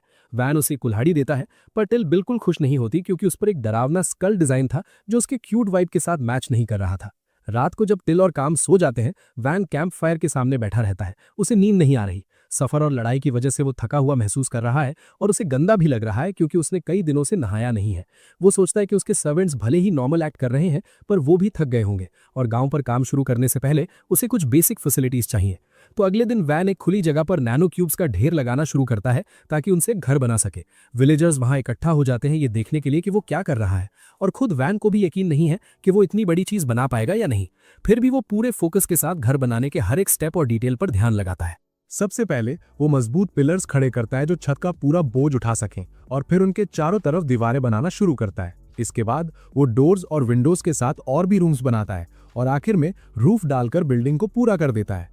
देखते ही देखते उसका शानदार घर बनकर तैयार हो जाता है, और किसी को यकीन ही नहीं होता कि वैन ने महज कुछ सेकंड्स में एक पूरा मैंशन खड़ा कर दिया है। पर वो खुद बहुत खुश है कि अब उसके पास आराम से रहने के लिए एक ठिकाना है। पूरा गांव और वैन के दोस्त फटी आंखों से उस मैंशन को निहार रहे हैं। उनके मुंह खुले के खुले रह गए हैं, और टिल कहती है कि उसका प्रोडक्शन मैजिक किसी टेरिटरी को चलाने के लिए एलिमेंटल मैजिक से कहीं ज्यादा काम का है। वैन थोड़ा हम्बल बनता है और कहता है कि ऑफेंसिव मैजिक फिर भी बेहतर है, क्योंकि उससे एक नोबल अपनी प्रजा की रक्षा कर सकता है। उसे लगता है कि लोग उस नोबल के अंडर ज्यादा सेफ फील करते हैं, जो बड़े बड़े फायरबॉल्स फेंक सके, ना कि किसी ऐसे बंदे के साथ जो बस एक बड़ा कंस्ट्रक्शन वर्कर बन के रह गया हो। टिल और काम उसकी बात से अग्री नहीं करते और कहते हैं कि वो उसके पिता के शहर के बजाय उसके बनाए हुए शहर में रहना पसंद करेंगे। पर वैन को लगता है कि वो बस उसका पक्ष ले रहे हैं, लेकिन एस्पार्टा का मानना है कि वो सही कह रहे हैं। वो वैन को समझाता है कि जंग के वक्त शायद लोग अटैक करने वाले नोबल्स को पसंद करें, पर शांति के समय उसकी ये एबिलिटी डेवलपमेंट के लिए सबसे बेस्ट है। डी, ऑर्थर और बाकी लोग भी वही बात कहते हैं, और वो वैन से कहते हैं कि ये कितना अनबिलीवेबल है कि उसने उसैन बोल्ट की स्पीड से भी तेज एक पूरा घर बना दिया। वैन उन्हें कहता है कि अगर वो लकड़ी लेकर आए तो वो उनके लिए भी घर बना सकता है, और ये सुनते ही डी और ऑर्थो दोनों में आग लग जाती है कि कौन सबसे पहले लकड़ी जमा करके अपना घर बनवाएगा। खैर, सिर्फ वही नहीं है जिन्हें नया घर चाहिए। गांव का चीफ भी बड़े डरते डरते वैन से पूछता है कि अगर विलेजर्स भी लकड़ी ले आए तो क्या वो उनके लिए भी घर बना देगा। विलेजर्स उसे बताने लगते हैं कि उनके घर कैसे टूटे फूटे हैं और वहां रहना कितना मुश्किल है, और वैन को एहसास होता है कि इन सब का रेनोवेशन करना बहुत थका देने वाला काम होने वाला है। मगर वो अपने लोगों को निराश नहीं करना चाहता, और ये सच भी है कि उनके पुराने घर किसी भी पल गिर सकते हैं। वो घर बनाने के लिए राजी हो जाता है, बस शर्त ये रखता है कि उन्हें लकड़ी लानी होगी, और ये सुनते ही सबकी खुशी का ठिकाना नहीं रहता। थोड़ी ही देर में वैन एक साथ पूरा रेजिडेंशियल ब्लॉक खड़ा कर देता है और लोग अभी भी उसके स्किल्स देखकर हैरान हैं। वो कहते हैं कि एक तो इतना बड़ा माना पूल होना अलग बात है, ऊपर से वैन को एक सेटलमेंट का प्रॉपर लेआउट प्लान करना भी आता है। वैन आर्किटेक्चर और डिजाइन के बारे में अपना ज्ञान झाड़ने लगता है और बताता है कि उसने ग्रिड लेआउट यूज किया है, जिसमें हर यूनिट 4 घरों से बनी है और उनके बीच मजबूत और चौड़ी सड़कें हैं। फिलहाल उसने सारे घर एक जैसे बनाए हैं ताकि किसी में लड़ाई ना हो, पर वो प्लान करता है कि आगे चलकर वो इनका रेनोवेशन करेगा जब उनके पास और मजबूत रॉ मटेरियल आ जाएगा। विलेजर्स बहुत एहसानमंद महसूस करते हैं और अपनी थोड़ी बहुत फसल वैन को गिफ्ट के तौर पर देते हैं। इसके बाद वैन अपने मैंशन के पास एक पब्लिक बाथ हाउस बनाता है क्योंकि वो रोज नहाना चाहता है, पर विलेजर्स भी उसे लेकर काफी क्यूरियस है। टिल और वो ग्रीन हेड मेज प्लूरियल वैन को अपने साथ नहाने के लिए कहती हैं, जिसे सुनकर वो घबरा जाता है और उन्हें याद दिलाता है कि वो दिमाग से एक बड़ा आदमी है। लड़कियों को पहले नहाने का मौका मिलता है और प्लूरियल कहती है कि वैन उन बाकी नोबल्स जैसा बिल्कुल नहीं है जिनसे वो मिली है, वो सच में बहुत नेक और समझदार है। टिल तुरंत अपने मास्टर की तारीफें शुरू करती है और जब वो अपनी नई दोस्त को ये सब बता चुकती है, तब लड़कों की बारी आती है। वैन और काम पहले अंदर जाते हैं और वैन नोटिस करता है कि डी के साथ रोज ट्रेनिंग करके काम के मसल्स बनने लगे हैं, और तभी वहां डी की एंट्री होती है। डी और नाइट्स उसी वक्त बाथ हाउस आ जाते हैं और फिर वो मसल ब्रेन्ड इडियट उस पब्लिक बाथ में ही अपनी भारी भरकम तलवार घुमाने लगता है। नहाने के बाद वैन अपने कमरे में आराम करने जाता है और बेड पर गिर जाता है, ये सोचते हुए कि इस थका देने वाले दिन के बाद अब वो सुकून से सो सकता है। अगली सुबह जब उसकी आंख खुलती है तो वो देखता है कि नाइट्स ने रेडर्स से बचने के लिए गांव के चारों तरफ एक खाई खोद दी है, और वैन कहता है कि बेस्ट रिजल्ट्स के लिए इसे पानी से भरना जरूरी है। उन्हें पीने, खेती और पब्लिक बाथ के लिए भी पानी चाहिए, इसलिए वैन डिसाइड करता है कि उनकी अगली प्रायोरिटी पानी का एक पक्का जरिया ढूंढना होगा। वो तुरंत पास के एक वाटर बॉडी का मुआयना करता है और फिर एस्पार्टा उस दिशा में एक छोटी सी कैनाल यानी नहर बना देता है। डी और बाकी लोग उस नहर को और चौड़ा और लंबा करने में लग जाते हैं और वैन उनके पीछे पीछे चलता है, अपने मैजिक से दीवारों और नहर के तल को स्टेबलाइज करता है ताकि पानी लीक ना हो। वो देखता है कि डी को सख्त मिट्टी को खोदने में बड़ा मजा आ रहा है और एस्पार्टा कहता है कि 40 साल की उम्र के हिसाब से वो काफी एक्टिव है। काम और नाइट्स भी जी तोड़ मेहनत कर रहे हैं और वैन को लगता है कि नहर पूरी होने में कम से कम 1 हफ्ता लगेगा। फिर भी वो गांव तक पानी पहुंचाने के लिए एकदम जिद्दी है, क्योंकि एक बार बेसिक फैसिलिटीज आ गई तो मर्चेंट्स आना शुरू हो जाएंगे और वो सबका स्टैंडर्ड ऑफ लिविंग सुधार सकेगा। लेकिन लगता है वैन ने अपने वर्कर्स के जोश को थोड़ा ज्यादा ही एस्टिमेट कर लिया है, क्योंकि दिन खत्म होते होते वो गांव के आधे रास्ते तक पहुंच गए हैं। वैन कहता है कि इतना काफी है और उन्हें रुकने को बोलता है, पर डी पूछता है कि प्रॉब्लम क्या है, क्योंकि वो तो अभी और काम कर सकता है। वैन उसे समझाता है कि हर किसी में उसकी जैसी बिग डी एनर्जी नहीं है और बेचारे काम और बाकी लोग तो थककर उनकी मम्मी के फेवरेट टॉय की तरह कांप रहे हैं। डी को एहसास होता है कि हर कोई उसकी तरह सॉलिड नहीं बना है, इसलिए वो दिन भर के लिए ब्रेक लेने पर राजी हो जाता है, भले ही उसके पास अकेले नहर खत्म करने का स्टैमिना बचा हो। अगली दोपहर नहर का काम पूरा हो जाता है और सब लोग रिवर के पास इसके उद्घाटन के लिए जमा होते हैं। वैन एस्पार्टा को गेट खोलने का इशारा करता है और वो एक पत्थर का प्लग तोड़ देता है ताकि पानी टनल में बहने लगे। जब सब लोग उस नहर में पानी को तेजी से बहते हुए देखते हैं जो उन्होंने मिलकर बनाई थी, तो सब जोर जोर से तालियां बजाते हैं और विलेजर्स इतना सारा पानी एक साथ देखकर दंग रह जाते हैं। जल्द ही गांव के चारों तरफ की खाइयां पानी से भर जाती हैं, पर वैन को डर है कि कहीं बारिश होने पर बाढ़ ना आ जाए। वो डिसाइड करता है कि वो गांव के पीछे एक झील खोदेगा ताकि वो सिचुएशन अवॉइड की जा सके, और एस्पार्टा कहता है कि ये सूखे मौसम के लिए एक रिजर्वॉयर का काम भी करेगा। थोड़ी ही देर में बैन और उसके दोस्त मिलकर गांव के पीछे एक शानदार झील यानी लेक तैयार कर देते हैं और पूरा गांव वहां इस नज़ारे को देखने के लिए उमड़ पड़ता है। इतना सारा पानी एक साथ देखकर लोग अपनी खुशी रोक ही नहीं पाते और विलेज चीफ तो बैन का शुक्रिया अदा करते थकते नहीं है, क्योंकि अब उन्हें अपने परिवार के लिए पानी भरने के लिए मीलों दूर पैदल नहीं भटकना पड़ेगा। कुछ दिनों बाद बैन गांव की दीवारों को और ज्यादा मजबूत करने का काम शुरू करता है। वो मिट्टी में पत्थर के टुकड़े मिलाता है और फिर अपने प्रोडक्शन मैजिक का इस्तेमाल करके उन्हें कॉन्क्रीट में बदल देता है। सबको अब पूरा यकीन हो चुका है कि इतनी सॉलिड और तगड़ी दीवार के होते हुए अगर बैंडिट्स ने हमला किया भी तो उनका कुछ नहीं बिगड़ने वाला। लेकिन भाई हमारा बैन अभी भी सेटिस्फाइड नहीं है। वो डिसाइड करता है कि डिफेंसेस को एक नेक्स्ट लेवल पर ले जाना होगा, इसलिए वो दीवार के ऊपर बड़े बड़े बलिस्टे इंस्टॉल कर देता है और उनके आगे मजबूत शीट्स लगा देता है ताकि दुश्मन के रेंज्ड अटैक से सेफ रहकर उन पर पलटवार किया जा सके। बैन बड़ी सादगी से कहता है कि ये तो बस बेसिक सी चीजें हैं, पर बाकी सब उसकी बात से बिल्कुल अग्री नहीं करते, क्योंकि ये दिखने में ही इतने कूल और धमाकेदार लग रहे हैं। सबको लगता है कि अब किसी की हिम्मत नहीं होगी इस गांव से पंगा लेने की, और एस्पार्टा तो यहां तक कह देता है कि इसे गांव कहना ही गलत है, क्योंकि ये तो अभी से एक किसी मजबूत किले फोर्ट्रेस जैसा दिखने लगा है। डी कहता है कि अगर जॉपा को पता होता कि वैन ये सब करने के लायक है तो वो उसे कभी दूर नहीं भेजता और शायद उसे तुरंत अपना अगला वारिस यानी सक्सेसर घोषित कर देता। एस्पार्टा इस बात पर थोड़ा डिसएग्री करता है। उसका मानना है कि जॉपा हमेशा कॉम्बैट एबिलिटीज और लड़ने की ताकत को ज्यादा अहमियत देते हैं और वो बैन के इस अनोखे टैलेंट की कदर कभी पूरी तरह से नहीं कर पाते। दी थोड़ा चिढ़कर आर्ग्यू करता है कि बैन के पास कॉम्बैट स्ट्रेंथ की कोई कमी नहीं है और वो शायद बाहर किसी भी वॉरियर से कहीं ज्यादा ताकतवर है। एस्पार्टा पलटकर जवाब देता है कि बैन की पावर लोगों की हिफाजत करने के लिए तो बेहतरीन है, पर इससे दूसरे इलाकों को जीता यानी कॉन्कर नहीं किया जा सकता। दी इसे अपनी पर्सनल इंसल्ट समझ लेता है और कहता है कि जंग का मतलब सिर्फ ढाल और तलवार का टकराना नहीं होता, उससे कहीं बढ़कर होती है स्ट्रैटेजी। जब बैन देखता है कि ये दोनों बड़े लोग जरूरत से ज्यादा सीरियस हो रहे हैं तो वो बीच में आकर उन्हें रुकने को बोलता है। वो समझाता है कि टैलेंट और उसके इस्तेमाल पर बहस करने से उनका कोई भला नहीं होने वाला और उन्हें बस इस बात पर फोकस करना चाहिए कि जो कुछ उनके पास है उससे अपनी जिंदगी को बेहतर कैसे बनाएं। दी को अपनी गलती का एहसास होता है और वो जोर से हंसने लगता है। वो बैन की बात से सहमत होते हुए कहता है कि बैन जहां भी जाए वो एक शानदार रूलर ही बनेगा। वो पूरे कॉन्फिडेंस के साथ कहता है कि एक दिन बैन का साम्राज्य उसके बाप के इलाके को भी पीछे छोड़ देगा, पर हमारा बैन फिलहाल ब्रेकफास्ट में ज्यादा इंटरेस्टेड है क्योंकि उसे जोरों की भूख लगी है। वो टिल के बनाए हुए ब्रेकफास्ट का मजा लेता है और टिल भी खुश है कि उसे खाना पसंद आया क्योंकि उनके पास इंग्रेडिएंट्स की थोड़ी कमी चल रही है। तब बैन को रियलाइज होता है कि ये तो काफी चिंता वाली बात है और एस्पार्टा उसे बताता है कि गांव की डिफेंस सुधारना तो अच्छी बात है, पर अब उन्हें गांव की कमाई यानी इनकम के बारे में भी सोचना होगा। मर्चेंट्स के अलावा जो महीने में सिर्फ एक बार आते हैं उनका किसी से कोई कनेक्शन नहीं है। बैन जवाब देता है कि वो फर्नीचर और कटलरी का ध्यान तो खुद रख सकता है और विलेजर्स इतनी सब्जियां तो उगा ही लेता है कि सबका पेट भर सके, तो फिलहाल काम चल जाएगा। एस्पार्टा बड़े आराम से अपनी मुंछों से ऑमलेट का एक टुकड़ा साफ करता है और बैन को बताता है कि यहाँ सीजनिंग्स यानी मसालों की काफी कमी है और उनके पास वो इंग्रेडिएंट्स भी नहीं है जिनसे वो बेक डेजर्ट्स बन सकें जो बैन को इतने ज्यादा पसंद है। वैन ये सुनकर एकदम शॉक हो जाता है और तुरंत टिल की तरफ ऐसे मुड़ता है जैसे उसने उसे धोखा दे दिया हो। अब भाई डिजर्ट और मसालों के बिना लाइफ तो बेकार है, इसलिए वो डिसाइड करता है कि वो एक ऐसी स्पेशल इंडस्ट्री सेटअप करेगा जिससे इस गांव में इतना पैसा आए कि सबकी आंखें फटी की फटी रह जाएं। वो तुरंत अपनी टीम से आइडियाज मांगता है, जिस पर काम कहता है कि क्यों ना हमें नैनो क्यूब्स को बेचना शुरू करें क्योंकि ये मटेरियल तो एकदम रेवोल्यूशनरी है। लेकिन वैन तुरंत इस आइडिया को रिजेक्ट कर देता है क्योंकि इन क्यूब्स को सिर्फ वही हैंडल कर सकता है। फिर टिल कहती है कि हम मॉन्स्टर्स का शिकार करके उनके मटेरियल्स बेच सकते हैं, पर वैन इसे भी मना कर देता है क्योंकि ये काम सिर्फ नाइट्स और एडवेंचरर्स ही कर सकते हैं, आम लोग नहीं। एस्पार्टा को लगता है कि इस गांव में कुछ स्पेशल ढूंढना काफी मुश्किल है, तो वैन डिसाइड करता है कि अब उसे अपना दिमाग थोड़ा ज्यादा ही लगाना पड़ेगा। उसी दिन बाद में उसकी मुलाकात औरतों के ग्रुप के उस मोटे से बंदे फैटी से होती है। वो कहता है कि वैन, तुम्हारे सर्वेंट्स तुमसे बहुत प्यार करते हैं क्योंकि जब मैंने उनसे उनके वेपन्स दिखाने को कहा तो उन्होंने साफ मना कर दिया ताकि उनके वेपन्स खराब ना हो जाएं। वैन दोनों से थोड़ा निराश होता है और कहता है कि भाई वेपन्स तो चलाने के लिए होते हैं, अगर उन्हें बस संभाल कर रखोगे तो जरूरत पड़ने पर वो काम नहीं आएंगे।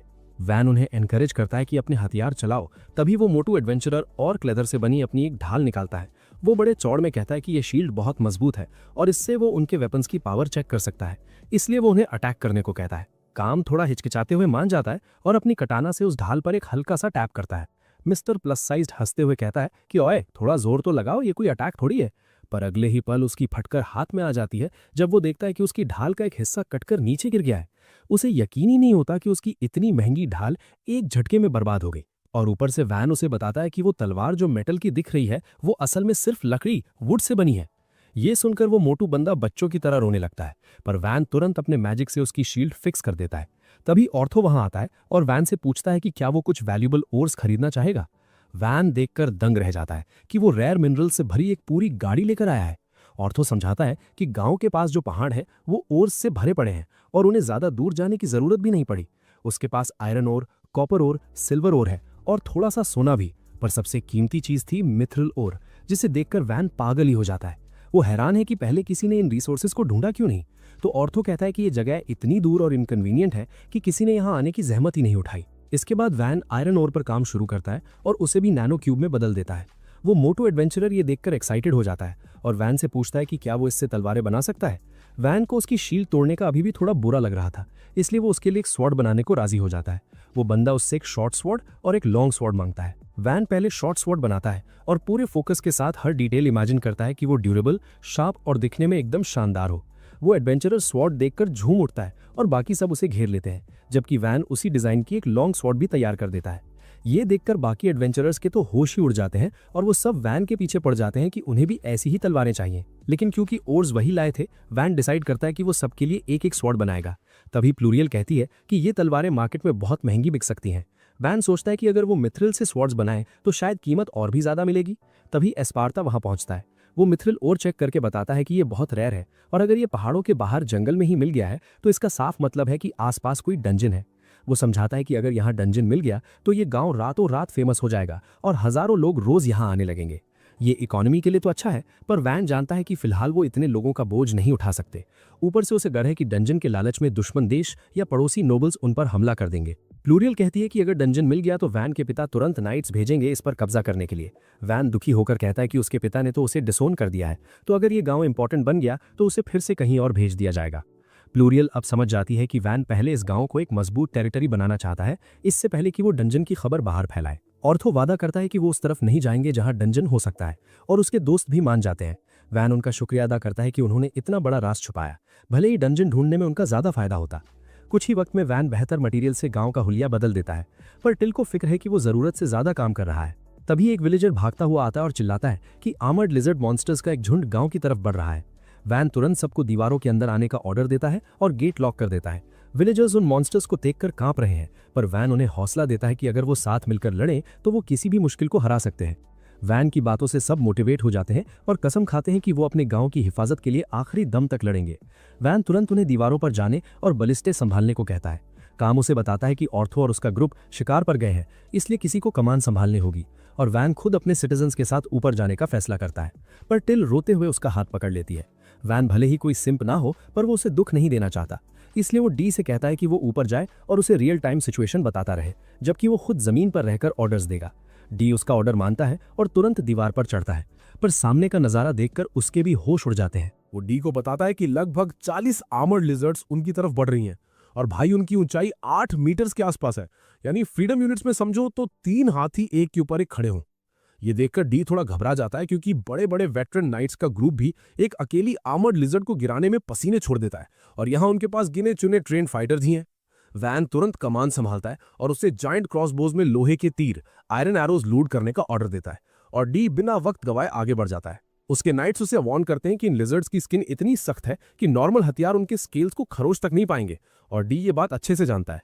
वो कहता है कि अब तक उसने अपनी जिंदगी की सारी जंगें जीती हैं, पर इस बार वो अपने दिमाग की जगह वैन के दिमाग और उसके फैसले पर भरोसा करना चाहता है। वो सबको बलिस्ता लोड करने का हुक्म देता है और फिर जोर से चिल्लाता है, फायर। जैसे ही तीर लिजर्ड से टकराते हैं वो एक पल के लिए गायब हो जाते हैं और डी को समझने में थोड़ा वक्त लगता है कि जहां जहां तीर लगे हैं वहां उन मॉन्स्टर्स के शरीर में बड़े बड़े छेद हो चुके हैं।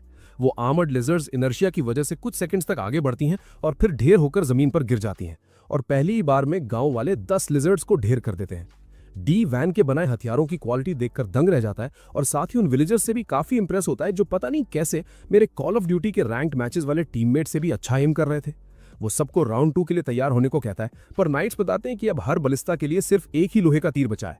डी कहता है कि जो है वही लोड करो और चला दो और वो कुछ और लिजर्ड्स को मार गिराने में कामयाब हो जाते हैं, लेकिन अभी भी लगभग आधी लिजर्ड्स बची हुई थी और उनका एमो खत्म हो चुका था। डी ये खबर वैन तक पहुंचाता है और वैन तुरंत इस प्रॉब्लम का सोल्यूशन ढूंढने लगता है। तभी उसे अचानक याद आता है कि कैसे काम की लकड़ी की तलवार ने फैटी की हाई स्पेक शील्ड को मक्खन की तरह काट दिया था और वो सोचता है कि शायद ये लकड़ी आर्मर्ड लिजर्ड्स पर भी काम कर जाए। वो डी को लकड़ी के तीर यूज करने को कहता है। नाइट्स को लगता है कि ये पागलपन है क्योंकि लकड़ी भला उस स्टील जैसी सख्त स्किन के पार कैसे जाएगी। डी उन्हें चुप करा देता है और कहता है कि वैन ने पहले ही उन्हें कई बार गलत साबित किया है, इसलिए वो उस पर पूरा भरोसा करेगा। वो सबको विलेजर्स को लकड़ी के तीर लोड करके चलाने का ऑर्डर देता है और हैरानी की बात यह है कि वो लकड़ी के तीर भी लिजर्ड्स के पार निकलने लगते हैं, भले ही वो बीच में अटक जाए। खुशकिस्मती से वो तीर उनके वाइटल ऑर्गन्स तक पहुंच रहे थे और उन्हें तुरंत ढेर कर रहे थे और अब डी समझ गया था कि उन्हें हरा पाना नामुमकिन है। वो विलेजर से कहता है कि फिर से लोड करो और फायर करो क्योंकि आज रात सबको लिजर्ड मीट की दावत मिलने वाली है। गांव वाले उसकी बात मानते हैं और आर्मर्ड लिजर्ड्स पर तीरों की बारिश कर देते हैं, जिससे जो थोड़ी बहुत बची थी वो भी साफ हो जाती हैं। डी बड़े गर्व से वैन और बाकी सबके सामने अपनी जीत का ऐलान करता है और सब जोर जोर से जश्न मनाने लगते हैं। टिल वैन को जोर से गले लगा लेती है, जबकि वैन अभी भी ये प्रोसेस कर रहा है कि उसके लकड़ी के हथियार इतने खतरनाक मॉन्स्टर्स पर कैसे काम कर गए। दीवार के ऊपर खड़े नाइट्स डिस्कस करते हैं कि उनकी साइड से एक भी बंदा घायल नहीं हुआ और एमो भी काफी बचा है। डी को लगता है कि लड़ाई इतनी जल्दी खत्म हो गई कि उसे थोड़ा अधूरा सा लग रहा है, पर यह इस बात का सबूत था कि वैन की एबिलिटी कितनी ओपी है। थोड़ी देर बाद गांव वाले उन लिजर्ड्स की बॉडीज को प्रोसेस करना शुरू करते हैं ऑर्थो की पार्टी की देखरेख में, जो काफी देर से वापस लौटे थे। ऑर्थो ने बताता है कि आंखें, दांत, खाल और मैजिक कोर को संभाल कर रखो, जबकि मीट को खाने के लिए स्टोर करो। वो कहता है कि आमतौर पर इन लिजर्ड्स को प्रोसेस करने में बहुत वक्त लगता है और मीट खराब हो जाता है, पर वैन के बनाए नाइफ्स की वजह से ये काम मक्खन की तरह हो रहा है। तभी वैन वहां आता है और मीट का पहाड़ देखकर फैसला करता है कि वो इस जीत की खुशी में एक शानदार पार्टी देंगे। रात को जश्न शुरू होता है और लोग जी भरकर मीट खाते हैं। ऑर्थो का ग्रुप वैन से बात करते हुए कहता है कि उनके बनाए हथियार कमाल के हैं। डी ये सुन लेता है और थोड़ा जलकर वैन से पूछता है कि क्या उसने पहले एडवेंचरर्स के लिए हथियार बनाए थे। ऑर्थो और उसके दोस्त अपनी तलवारें दिखा दिखाकर शो ऑफ करने लगते हैं। डी को थोड़ी जलन होने लगती है और वैन से कहता है कि मेरे लिए भी एक स्वॉर्ड बना दो, और उसके लिए वो ब्लैंक चेक देने को भी तैयार है। बाकी नाइट्स भी वैन से हथियार मांगने लगते हैं और वो थोड़ा शर्माते हुए कहता है कि वो उनसे पैसे नहीं ले सकता, पर अभी वो थोड़ा बिजी है। वो वादा करता है कि गांव के मामले सुलझते ही वो उनके लिए नया गियर बनाएगा और नाइट्स इससे खुश हो जाते हैं। इसके बाद ऑर्थो वैन को बताता है कि वैसे तो एक आर्मर्ड लिजर्ड 20 गोल्ड कॉइन्स में बिकती है, पर क्योंकि मीट खराब हो जाएगा तो उन्हें लगभग 8 गोल्ड कॉइन्स पर लिजर्ड मिल सकते हैं। ये फिर भी बहुत बड़ा अमाउंट था और वैन सोचने लगता है कि वो इतने सारे पैसों का क्या करेगा। तभी एस्पर्ता एक बुरी खबर देता है कि अगर कोई गांव 100 गोल्ड कॉइन से ज्यादा कमाता है तो उसका आधा हिस्सा टैक्स के रूप में मार्किस को देना पड़ता है। ये सुनकर वैन को ऐसा लगता है जैसे उसकी लाइफ की सारी सेविंग्स किसी क्रिप्टो स्कैम में उड़ गई हो, और वो पूछता है कि क्या टैक्स चोरी करने का कोई रास्ता है। एस्पर्ता मना कर देता है क्योंकि इतने सारे मटेरियल की सेल छुपाना नामुमकिन है और वैन की सारी उम्मीदें टूट जाती हैं। पर उसे सबसे ज्यादा डर इस बात का है कि उसके बाप को इस गांव की अहमियत पता चल जाएगी और वो उसे फिर से किसी दूर दराज जगह भेज देगा। अचानक एस्पर्ता को एक सोल्यूशन सूझता है। वो कहता है कि वो जल्पा के बजाय सीधा मिर्सिया को रिपोर्ट कर सकते हैं। वैन को समझ आता है कि वो इन लिजर्ड्स को हराने का सारा क्रेडिट अपने बड़े भाई को दे सकते हैं, जिससे उनकी हरकतें छुपी रहेंगी और वो इसी गांव में और वक्त तक रुक पाएंगे। अगले दिन 2 मर्चेंट्स गांव आते हैं और सामने इतनी बड़ी किले जैसी दीवार देखकर उनके तोते उड़ जाते हैं। वो एक दूसरे पर चिल्लाने लगते हैं कि गूगल मैप्स गलत पड़ा और रास्ता भटक गए। तभी वैन गेट के ऊपर प्रकट होता है और उनका स्वागत करता है। मर्चेंट्स हैरान है क्योंकि वो वैन को मार्किस के जीनियस बेटे के रूप में पहचानते हैं और सोचते हैं कि वो यहाँ क्या कर रहे हैं। वो अपना इंट्रो बेल और रैंगो के रूप में देते हैं, जो मेरी चेंबर ऑफ कॉमर्स से है, और वैन उन्हें अंदर बुला लेता है। जैसे ही वो दोनों भाई वेयरहाउस पहुंचे, आर्मर्ड लिजर्ड्स का ढेर देखकर उनके जबड़े जमीन पर गिर गए। उन्हें यकीन ही नहीं हो रहा कि इतने छोटे गांव ने इतने सारे मॉन्स्टर्स का शिकार किया है। पर वैन बस ये जानना चाहता है कि क्या वो ये सब खरीद सकते हैं। मर्चेंट्स तुरंत हाँ कह देते हैं, पर वैन से 1 महीने का वक्त मांगते हैं क्योंकि उन्हें इस सब की इवैल्यूएशन और ट्रांसपोर्ट के लिए एक पूरी टीम बुलानी पड़ेगी। वैन इस बात पर राजी हो जाता है और उनसे कहता है कि वो थोड़ा मीट फ्री में ले जाएं, क्योंकि अभी उसके पास कोई फ्रिज बनाने की टेक्निक नहीं है और ये सब यूं ही सड़ जाएगा। फिर वो उन दोनों भाइयों को कुछ वेपन्स दिखाता है जो सेल के लिए हैं, और भाई उनकी क्वालिटी देखकर उनके होश उड़ जाते हैं। वो बिना किसी बार्गेनिंग के वैन की मांगी हुई कीमत पर तुरंत मान जाते हैं और वैन उनसे कहता है कि वो इन हथियारों को मार्केट में प्रमोट करें। लेकिन दोनों भाई थोड़ा हिचकिचाने लगते हैं और वैन समझ जाता है कि ये नूब्स खुद को बहुत बड़ा प्रो समझ रहे हैं और सोचते हैं कि वो उसकी स्वॉर्ड्स की ट्रेड पर कब्जा यानी कि मोनोपोलाइज कर लेंगे। वो उन्हें समझाता है कि अगर वो इसे राज रखने की कोशिश भी करें तो भी लोग इस गांव का पता लगा ही लेंगे, क्योंकि उनका रूट फॉलो करना आसान है। ये सुनकर दोनों भाई शॉक हो जाते हैं। तब वैन उन्हें बताता है कि एक और रास्ता है जिससे वो इनसेन प्रॉफिट कमा सकते हैं। वो इस बारे में जानने के लिए एकदम बेताब हो जाते हैं और वैन उन्हें ऑफर देता है कि वो इसी गांव में अपनी एक दुकान खोल लें। दोनों भाई तुरंत इस ऑफर को लपक लेते हैं और वैन के आगे झुककर अपना एहसान जताते हैं। वैन उन्हें कहता है कि वो अभी की अभी अपनी शॉप खड़ी करें। इससे पहले कि उन्हें समझ आए कि वो क्या कह रहा है, वैन उनके लिए उनके सपनों जैसी एक शानदार शॉप बना देता है और कहता है कि वो उनके साथ बिजनेस करने के लिए एक्साइटेड है। कुछ ही देर बाद वैन के पास 2 ऐसे मेहमान आते हैं जिनकी उसने उम्मीद भी नहीं की थी। एक नोबल लड़की है जो लगभग उसी की उम्र की है, और दूसरी एक बैड एस नाइट मॉमी जो उसकी हिफाजत कर रही है। ये नाइट मॉमी पहले से ही काफी जजमेंटल है और ऐलान करती है कि वो पता लगाकर रहेगी कि वैन सच में कोई जीनियस है या बस शो ऑफ कर रहा है। इसी बीच वैन को एस्पार्ता से ढेर सारा होमवर्क मिल रहा है। वो उसे 10,000 लोगों के रहने लायक एक सिटी प्लान करने को कहता है, क्योंकि जिस रफ्तार से गांव डेवलप हो रहा है ये जल्द ही एक शहर बन जाएगा। वो वैन से पूछता है कि उसे कैसा फोर्ट्रेस सिटी चाहिए, ये बताते हुए कि स्क्वायर शेप्ड फोर्ट्रेसेस सबसे कॉमन है। मगर वैन तो ठहरा एक्स्ट्रा। वो कहता है कि उसे एक स्टार शेप्ड फोर्ट्रेस बनाना है, क्योंकि इससे दुश्मनों को उन डिफेंस पॉइंट्स को पार करने में बहुत वक्त लगेगा जो वो किले के चारों तरफ सेट करेगा। एस्पार्ता को ये आइडिया पसंद आता है और वैन की मदद करने लगता है। तभी रेड हेड नाइट कमरे में घुसती है और बताती है कि पड़ोसी फर्डिनांडो काउंटी से एक एमिसरी उनसे मिलने आया है। वैन उन्हें अंदर बुलाता है और वो वही नोबल लड़की और मॉमी नाइट निकलती हैं। वैन उनका स्वागत करता है और वो मॉमी अपना इंट्रो मीरा के रूप में देती है, जो एक नाइट से प्रमोशन पाकर अब एक वाइस काउंटेस बन चुकी है। लड़की थोड़ा नर्वस होकर अपना नाम आर्ट बताती है, जो काउंट फर्डिनांडो की सबसे छोटी बेटी है, और वैन उन्हें बैठने को कहता है। मीरा तुरंत वैन से पूछती है कि उसके हिसाब से वो यहाँ क्यों आई है। वैन बिना डरे कहता है कि वो उसे असेस करने आई हैं, ताकि अगर वो कोई खतरा लगे तो उसे अपनी तरफ कर सकें। ये सुनकर मीरा हंसने लगती है क्योंकि वैन का निशाना एकदम सही था। वो बताती है कि काउंट को लगता है कि मार्किस जाल्पा ने अपने जीनियस बेटे को यहाँ इसलिए भेजा है ताकि वो उनकी टेरिटरी पर कब्जा कर सकें। लेकिन मीरा का मानना है कि वैन को यहाँ इसलिए भेजा गया है क्योंकि उसके पास एलिमेंटल मैजिक नहीं है। वैन सच बोलने का फैसला करता है और बताता है कि एलिमेंटल मैजिक वाली बात सही है, पर वो यहाँ जंग के लिए नहीं आया है, उसे बस उसके बाप ने निकाल दिया है। मीरा को इस बात पर यकीन नहीं आता क्योंकि वैन ने इतने कम समय में गांव को इतना डेवलप कर दिया है। उसे लगता है कि वैन के साथ 5000 सोल्जर्स भेजे गए हैं ताकि इस गांव को एक मिलिट्री बेस बनाया जा सके। वैन ये सुनकर जोर से हंसने लगता है और माफी मांगते हुए मीरा को बताता है कि उसे घर से सिर्फ उसके सामान और काम के साथ धक्के देकर निकाला गया था और कोई उसे बाय कहने तक नहीं आया। मीरा हैरानी से पूछती है कि क्या वो इस बटलर और डेप्यूटी नाइट कमांडर को देखकर हेल्यूसिनेट कर रही है। तब डी बताता है कि वो अपनी मर्जी से वैन की ट्रेनिंग पूरी करने आया है और उसने नाइट कमांडर के वापस आने के ऑर्डर्स को भी इग्नोर कर दिया है। एस्पार्टा भी बताता है कि उसने रिटायरमेंट ले ली है और अब वो हॉबी के तौर पर वैन को पढ़ा रहा है। और टिल कहती है कि वो हमेशा वैन की सेवा करना चाहती है क्योंकि वो हर किसी के साथ तमीज से पेश आता है। लेकिन इतनी तेजी से डेवलपमेंट कैसे हुआ, ये अभी भी एक राज था। तो वैन उन्हें एक डेमो देने का फैसला करता है। वो गांव के बाहर ले जाता है और एस्पार्टा से मिट्टी की एक दीवार बनाने को कहता है ताकि वो उसे एक फोर्ट्रेस ग्रेड वॉल में बदल सके। मीरा बटलर के मैजिक से इंप्रेस तो होती है, पर कहती है कि ये दीवार माना खत्म होते ही ढेर हो जाएगी। वैन तुरंत अपना मैजिक यूज करता है और उस मिट्टी की दीवार को सॉलिड कंक्रीट में बदल देता है और फिर कुछ वुड नैनो क्यूब से एक गेट तैयार कर देता है। मीरा और आर्ट ये देखकर दंग रह जाती हैं और वैन से उसके मैजिकल एट्रीब्यूट के बारे में पूछती हैं। वो जवाब देता है कि उसके पास प्रोडक्शन मैजिक है जिसे सबसे बेकार समझा जाता है और इसी वजह से उसे यहाँ एग्जाइल किया गया है। ये सुनकर आर्ट को अपनी बदकिस्मती भरी जिंदगी याद आ जाती है। फिर मीरा अपने दूसरे एजेंडा पर आती है। वो वैन को बताती है कि उसे यहाँ आर्ट का रिश्ता यानी कि मैरिज प्रपोजल लेकर भेजा गया है। वैन समझ जाता है कि काउंट अपनी बेटी उसे इसलिए देना चाहते हैं ताकि वो उनकी टेरिटरी पर हमला न करें। वो मीरा से कहता है कि शादी की कोई जरूरत नहीं है क्योंकि वो किसी से झगड़ा नहीं चाहता और वो बस यहाँ एक सुकून भरी जिंदगी बिताना चाहता है। मीरा उसे बताती है कि पहले वो नहीं चाहती थी कि आर्ट की एंगेजमेंट किसी गुमनाम गांव के लॉर्ड से हो क्योंकि ऐसी घटिया जगह पर वो खुश नहीं रह पाएगी।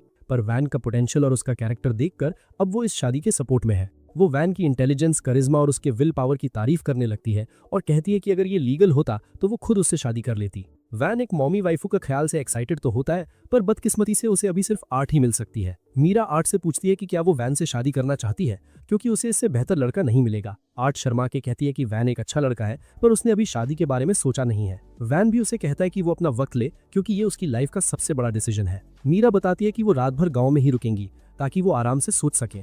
वैन थोड़ा शॉक्ड होता है, पर जब मीरा मैंशन में कमरे के बारे में पूछती है तो वो उनके लिए एक शानदार इन यानी होटल बनाने का फैसला करता है। इसके बाद वो डिनर करते हैं और वैन उस लड़की के बारे में और जानने की कोशिश करता है जो शायद उसकी फ्यूचर वाइफू बन सकती है। वो बताती है कि उसे फूल और डॉल्स जैसी क्यूट चीजें पसंद है और वैन उन डॉल्स को देखने की इच्छा जताता है।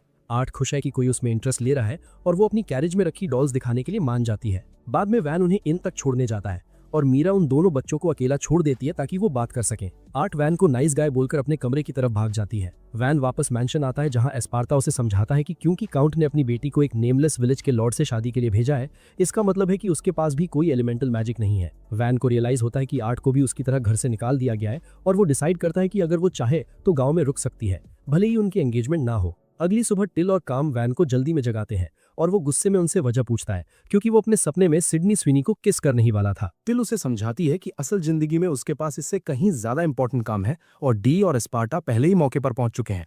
वैन उनसे रिक्वेस्ट करता है कि कम से कम उसे ढंग से बताएं तो सही कि हो क्या रहा है। तब टिल कहती है कि उसे सब कुछ लेक वैन पहुंचकर खुद ही पता चल जाएगा, वही झील जो उसने कुछ दिन पहले बनाई थी। वैन ये जानकर काफी शॉक हो जाता है कि गांव वालों ने उस झील का नाम उसके नाम पर रख दिया है और वो तुरंत अपने दिमाग में एक नोट बनाता है कि उन्हें गांव का नाम अपने नाम पर रखने से रोकना होगा। वो जल्दी ही झील के किनारे पहुंचता है जहां पूरा गांव पहले से ही जमा था। डी उसे सीधा उस हंगामे की वजह तक ले जाता है जो असल में झील में छुपी एक नन्ही सी मरमेड थी। एस्पार्टा वैन को बताता है कि मरमेड्स आमतौर पर घने जंगलों की खूबसूरत नदियों में रहती हैं जहां इंसान उन्हें गंदा करने के लिए नहीं पहुंच सकते। लेकिन वैन की बनाई इस झील में कुछ मरमेड्स प्रकट हो गई हैं और कोई समझ नहीं पा रहा कि इतनी रेयर स्पीशीज इतनी दूर यहां तक कैसे आई। वैन फैसला करता है कि वो खुद मरमेड से बात करके उसके यहाँ आने का कारण जानेगा, पर वो उसके सवालों का कोई जवाब नहीं देती। वो सोचता है कि क्या ये बहरी है या इसे इंसानी जुबान समझ नहीं आती। फिर वो एक ऐसा नुस्खा निकालता है जो पक्का काम करेगा। वो टिल और काम को ढेर सारा मीट लाने का ऑर्डर देता है क्योंकि जैसा वैन ने सोचा था, खाने की भाषा हर कोई समझता है। रोस्टेड मीट को देखकर मरमेड उसकी तरफ तैरती हुई आती है और पूछती है कि क्या वो सच में इसे खा सकती है। वैन कहता है कि ये शक तुम्हारा ही है और जैसे ही मरमेड उसे खाती है उसे एहसास होता है कि ये तो उसी आर्मर्ड लिजर्ड का मांस है। वो पूछती है कि इन खतरनाक लिजर्ड्स को किसने हराया और इससे पहले कि वैन हम्बल बनकर गांव की टीम वर्क को क्रेडिट देता, सब लोग एक सुर में चिल्ला उठते हैं कि ये सब अकेले वैन ने किया है। मर्मेड ये जानकर काफी सैटिस्फाइड लगती है और वो तुरंत पानी के अंदर जाकर गायब हो जाती है। वैन सोचता है कि शायद वो जल्दी वापस आएगी, पर एस्पार्टा को ऐसा नहीं लगता क्योंकि मर्मेड्स बिग फुट से भी ज्यादा शाय होती हैं। पर हैरानी की बात यह थी कि अगले ही दिन पूरा का पूरा मर्मेड क्लैन वैन के दरवाजे पर हाजिर हो जाता है और उन्हें देखकर वैन के होश उड़ जाते हैं। उसे लगता है कि शायद वो इसलिए आए हैं क्योंकि उसने आर्मर्ड लिजर्ड्स को हराया था, और वो सोचता है कि क्या ये मर्मेड्स उन बड़े स्केली मॉन्स्टर्स की पूजा करती हैं। एस्पार्टा उसके इस आइडिया को एकदम बकवास बताता है और कहता है कि बेहतर होगा अगर हम सीधा उनसे ही पूछ लें। तभी मर्मेड्स का वो बड़ा और डरावना सा दिखने वाला लीडर आगे आता है और वैन का शुक्रिया अदा करता है कि उसने कल उसकी बेटी के साथ इतना अच्छा बर्ताव किया। वैन कहता है कि मोस्ट वेलकम, और फिर मर्मेड किंग पूछता है कि क्या सच में उसने उन आर्मर्ड लिजर्ड्स को धूल चटाई है। वैन हाँ तो कहता है, पर साथ में ये भी ऐड करता है कि ये एक टीम एफर्ट था। मगर उसकी ये बात कोई नहीं सुनता और सब आपस में फुसफुसाने लगते हैं कि एक छोटे से बच्चे ने इतने ताकतवर मॉन्स्टर्स को हरा दिया। मर्मेड किंग अचानक वैन को एक हीरो घोषित कर देता है और ऐलान करता है कि उसे उसकी बेटी लोटा से शादी करने की इजाजत है। वैन ये सुनकर थोड़ा घबरा जाता है और मर्मेड किंग उससे पूछता है कि क्या उसे लोटा पसंद नहीं आई। वो उसे यकीन दिलाता है कि जब लोटा बड़ी होगी तो वो सबसे बड़ी मम्मी बनेगी। लेकिन वैन सिर्फ प्रेजेंट को देख रहा है और वो मर्मेड किंग से कहता है कि उसकी बेटी अभी महज एक बच्ची है। वो कहता है कि लोटा को अभी शादी का एस भी नहीं पता, जबकि दूसरी तरफ वो लड़की उसे हमेशा के लिए बांधने की कोशिश कर रही है। वो किंग से पूछता है कि आखिर क्या वजह है जो वो उसका रिश्ता ऑफर कर रहे हैं। मर्मेड किंग बड़े दुख के साथ जवाब देता है कि उन्हें इंसानों के साथ रहना पसंद नहीं है, पर हाल ही में आर्मर्ड लिजर्ड्स ने उनके इलाके में घुसकर उनके बहुत से लोगों को मार दिया है, इसलिए वो अपनी बेटी का हाथ किसी भी ऐसे हीरो को देने को तैयार है जो उन्हें हरा सके। वैन अब उनका लॉजिक समझ जाता है और उनसे कहता है कि उन्हें अपने लोगों की हिफाजत के लिए बेटी का सौदा करने की जरूरत नहीं है। वो मर्मेड किंग से कहता है कि लोटा को बड़ी होकर अपनी मर्जी से शादी करने दे, क्योंकि वो उनकी मदद सिर्फ इंसानियत के नाते करेगा। मर्मेड किंग पूछता है कि क्या उनके लोग इस झील में रह सकते हैं, और वैन तुरंत उन्हें अपने गांव का हिस्सा बनाने के लिए राजी हो जाता है। वो झील के बीचों बीच तुरंत 2 शानदार फ्लोटिंग हाउसेस बना देता है और मर्मेड्स को वहां एकदम घर जैसा फील होने लगता है। तभी एस्पार्टा वैन को याद दिलाता है कि उन्हें सीवेज यानी गंदगी का कुछ करना होगा, और ये सुनकर मर्मेड किंग थोड़ा क्यूरियस हो जाता है। वैन उन्हें अपने गांव की आर्किटेक्चर समझाता है कि कैसे वो एक जॉइंट फ्लश सिस्टम यूज करके सारा कचरा सीवर्स के रास्ते दूर भेज देते हैं। मर्मेड किंग मदद का ऑफर करता है क्योंकि उसके लोग वाटर बेंडिंग में माहिर हैं और उनकी वजह से वैन का काम बहुत आसान हो जाता है। मर्मेड किंग कहता है कि सीवेज फ्लशिंग का काम अब से उनका है, क्योंकि एक सेफ जगह के बदले वो कम से कम इतना तो कर ही सकते हैं। तभी वहां आर्ट और मम्मी मीरा पहुंचती हैं और मर्मेड्स को देखकर उनके होश उड़ जाते हैं। मर्मेड किंग अचानक वैन को अपना दामाद कहकर पुकारता है और मदद के लिए थैंक यू कहता है, जिसे सुनकर दोनों इंसान लड़कियां शॉक हो जाती है। मीरा वैन से पूछती है कि क्या उसने मर्मेड से शादी कर ली, जबकि लाइन में पहला नंबर 8 का था। इससे पहले कि वैन ये कंफ्यूजन दूर करता, लोटा बड़े गर्व से ऐलान कर देती है कि वो वैन की पत्नी है। इस वजह से वैन और आर्ट के बीच माहौल थोड़ा गर्म हो जाता है, इसलिए वो अगले दिन उसे बोटिंग सेशन पर बुलाता है ताकि मिसअंडरस्टैंडिंग क्लियर कर सके। आर्ट उसे बताती है कि उसने पहले ही मम्मी से सारी डिटेल सुन ली है, इसलिए अब कोई कंफ्यूजन नहीं है। वैन ये सुनकर चैन की सांस लेता है और फिर आर्ट उसकी तारीफ करने लगती है कि कैसे उसने एक पूरी झील बना दी और गांव को इतना डेवलप कर दिया। तभी लोटा वहां वैन को ग्रीट करने आती है और जब वो उसे किसी दूसरी लड़की के साथ देखती है तो वो जलने लगती है, क्योंकि उसके दिमाग में तो वैन उसका पति बन चुका है। अचानक ढेर सारे मर्मेड बच्चे भी बोट के पास आ जाते हैं और वैन को मीट लॉर्ड कहकर पुकारने लगते हैं। वो मस्ती में बोट को इतना जोर से हिलाते हैं कि आर्ट अचानक फिसलकर वैन के ऊपर गिर जाती है। बच्चे सीन को बड़े मजे से देखते हैं। आर्ट नर्वस हो जाती है, पर लोटा और भी ज्यादा जेलस हो जाती है। वो फिर से वैन से पूछती है कि अजनबी लड़की उसके पति के साथ क्या कर रही है। वैन उसे याद दिलाता है कि उसने उसके पिता का ऑफर ठुकरा दिया था, इसलिए उनकी एंगेजमेंट तक नहीं हुई है। लोटा बस मुंह फुलाकर पानी के अंदर चली जाती है और बाकी मर्मेड बच्चे वैन पर चिल्लाने लगते हैं कि उसने उनकी प्रिंसेस को रुलाया है। वो बोट को इतना जोर से हिलाने लगते हैं कि आर्ट डर के मारे वैन को कस के पकड़ लेती है। वैन उन बच्चों को मीट की रिश्वत देने की कोशिश करता है, पर वो बिल्कुल नहीं मानते। बाद में खुद मर्मेड किंग वैन का सामना करने आता है और वैन बेचारा उसके सख्त एक्सप्रेशन को देखकर थर थर कांपने लगता है। मर्मेड किंग कहता है कि उसने लोटा से सुना है कि वैन किसी और लड़की के साथ फ्लर्टिंग कर रहा है, जबकि उसकी शादी पहले ही तय हो चुकी है। आर्ट ये सुनकर डर जाती है, पर वैन तुरंत साफ कर देता है कि उसने लोटा से शादी के लिए कभी हाँ नहीं बोला। लेकिन भाई मर्मेड किंग लॉजिक सुनने के मूड में बिल्कुल नहीं है। वो ऐलान कर देता है कि मर्फोक और वैन के लोगों के बीच एक तगड़ा कंपटीशन होगा। अगर मर्मेड्स जीत गईं तो वैन को ऑफिशियली लोटा के साथ अपनी शादी कबूल करनी पड़ेगी। वैन मना करने ही वाला होता है कि तभी डी अचानक उसकी तरफ से चैलेंज एक्सेप्ट कर लेता है। डी वैन से वादा करता है कि नाइट ऑर्डर का डेप्यूटी कमांडर होने के नाते वो उसे पक्का जीत दिलवाएगा। यहां तक कि एस्पार्टा भी पहली बार डी से अग्री करता है, ये कहकर कि जितनी जल्दी ये लफड़ा खत्म हो, वैन के पास अपनी पढ़ाई के लिए उतना ही ज्यादा वक्त बचा रहेगा। मम्मी मीरा भी वहीं पास थीं और वो भी इस आइडिया को थम्स अप दे देती हैं। वैन कहता है कि अगर वो हार गया तो उसे तुरंत शादी करनी पड़ेगी, पर टिल और काम उसे भरोसा दिलाते हैं कि उसके हारने का तो सवाल ही पैदा नहीं होता। उसे समझ नहीं आता कि डी को हर वक्त उसकी लाइफ में इतना इंटरफेयर करने से कैसे रोके, और आखिर में वो इस कंपटीशन के लिए मान जाता है। मर्मेड किंग कहता है कि फेयर रहने के लिए हम 3 इवेंट्स करेंगे, और वो वैन को पहला इवेंट चुनने का मौका देता है। अब देखो, बजाय कुछ ऐसा चुनने के जहां उसका क्लियर एडवांटेज हो, वैन वाटर पोलो का गेम चुनता है। ये दोनों साइड्स के लिए बराबर का मुश्किल होने वाला था, क्योंकि किसी को आइडिया ही नहीं था कि इसे खेलते कैसे हैं। वैन पहले पॉन्ड के बीच में एक पूल बनाता है और सबको रूल समझाना शुरू करता है। स्पार्टा हैरान है क्योंकि उसने कभी ऐसे गेम के बारे में सुना नहीं, और टिल कहती है कि वैन सच में महान है क्योंकि उसे वो चीजें भी पता है जो पुराने बटलर को नहीं मालूम। खैर, मम्मी मीरा वैन से कहती है कि जो स्विमसूट्स उसने बनाए हैं वो इस एनिमे में गूनर्स को अट्रैक्ट करने के लिए काफी सही है, जबकि डी किसी जिम ब्रो की तरह अपने मसल्स फ्लेक्स करने में बिजी है। वैन मीरा से पूछता है कि क्या वो गेम में हिस्सा लेगी। वो हाँ कहती है, क्योंकि वो चाहती है कि वैन मर्मेड प्रिंसेस के बजाय आर्ट से शादी करे, और उसे प्रोटेक्ट करने के लिए वो कुछ भी करेगी। जल्द ही गेम शुरू होता है, जिसमें मीरा और टिल वैन के गांव को रिप्रेजेंट कर रही हैं, जबकि लोटा और उसके डैड मर्मेड्स की तरफ से खेल रहे हैं। जैसे ही गेम शुरू होता है, मर्मेड किंग एक शानदार सर्विस एस स्कोर करता है। जल्द ही दोनों मर्मेड्स इंसानों पर भारी पड़ने लगती हैं, जो कि किसी दिमाग वाले बंदे के लिए कोई हैरानी की बात नहीं होनी चाहिए। हाफ टाइम तक पॉइंट्स का गैप देखकर टिल अपनी उम्मीद खोने लगती है, पर मीरा ये सुनकर भड़क जाती है। वो पूछती है कि क्या वैन के लिए उसकी लॉयल्टी इतनी कमजोर है जो एक छोटे से चैलेंज से हार मान लेगी। उसके वर्ड्स टिल में एक नई आग भर देते हैं, और सेकंड हाफ में वो दोनों मिलकर मर्मेड से पॉइंट्स वापस छीनने लगती हैं। एक खतरनाक सेकंड हाफ के बाद दोनों टीम्स मैच पॉइंट पर पहुंच जाती हैं, और सब कुछ अगले पॉइंट पर टिका होता है। मीरा मर्मेड किंग के स्पाइक को ब्लॉक करने के लिए छलांग लगाती है, पर वो उसे पार कर लेता है और टिल भी उसे डिफेंड नहीं कर पाती। इसके साथ ही मर्मेड्स पहला राउंड जीत जाती हैं। टिल का दिल टूट जाता है, पर मीरा बिल्कुल मेरे उस कजिन की तरह एक्ट करती है जो 8वीं बार हाईक्यू बिंज वॉच कर रहा हो। वैन को उसे इतना होपफुल देखकर बिल्कुल खुशी नहीं होती, क्योंकि वो पहला गेम हार चुके हैं। फिर मर्मेड किंग उसके पास दूसरे गेम का आइडिया लेकर आता है। वो इसे सिंपल रखता है और कहता है कि हम एक स्विमिंग रिले रेस करेंगे। वैन को रियलाइज होता है कि अब तो वो गया, क्योंकि पानी में मर्मेड्स को हराना नामुमकिन है।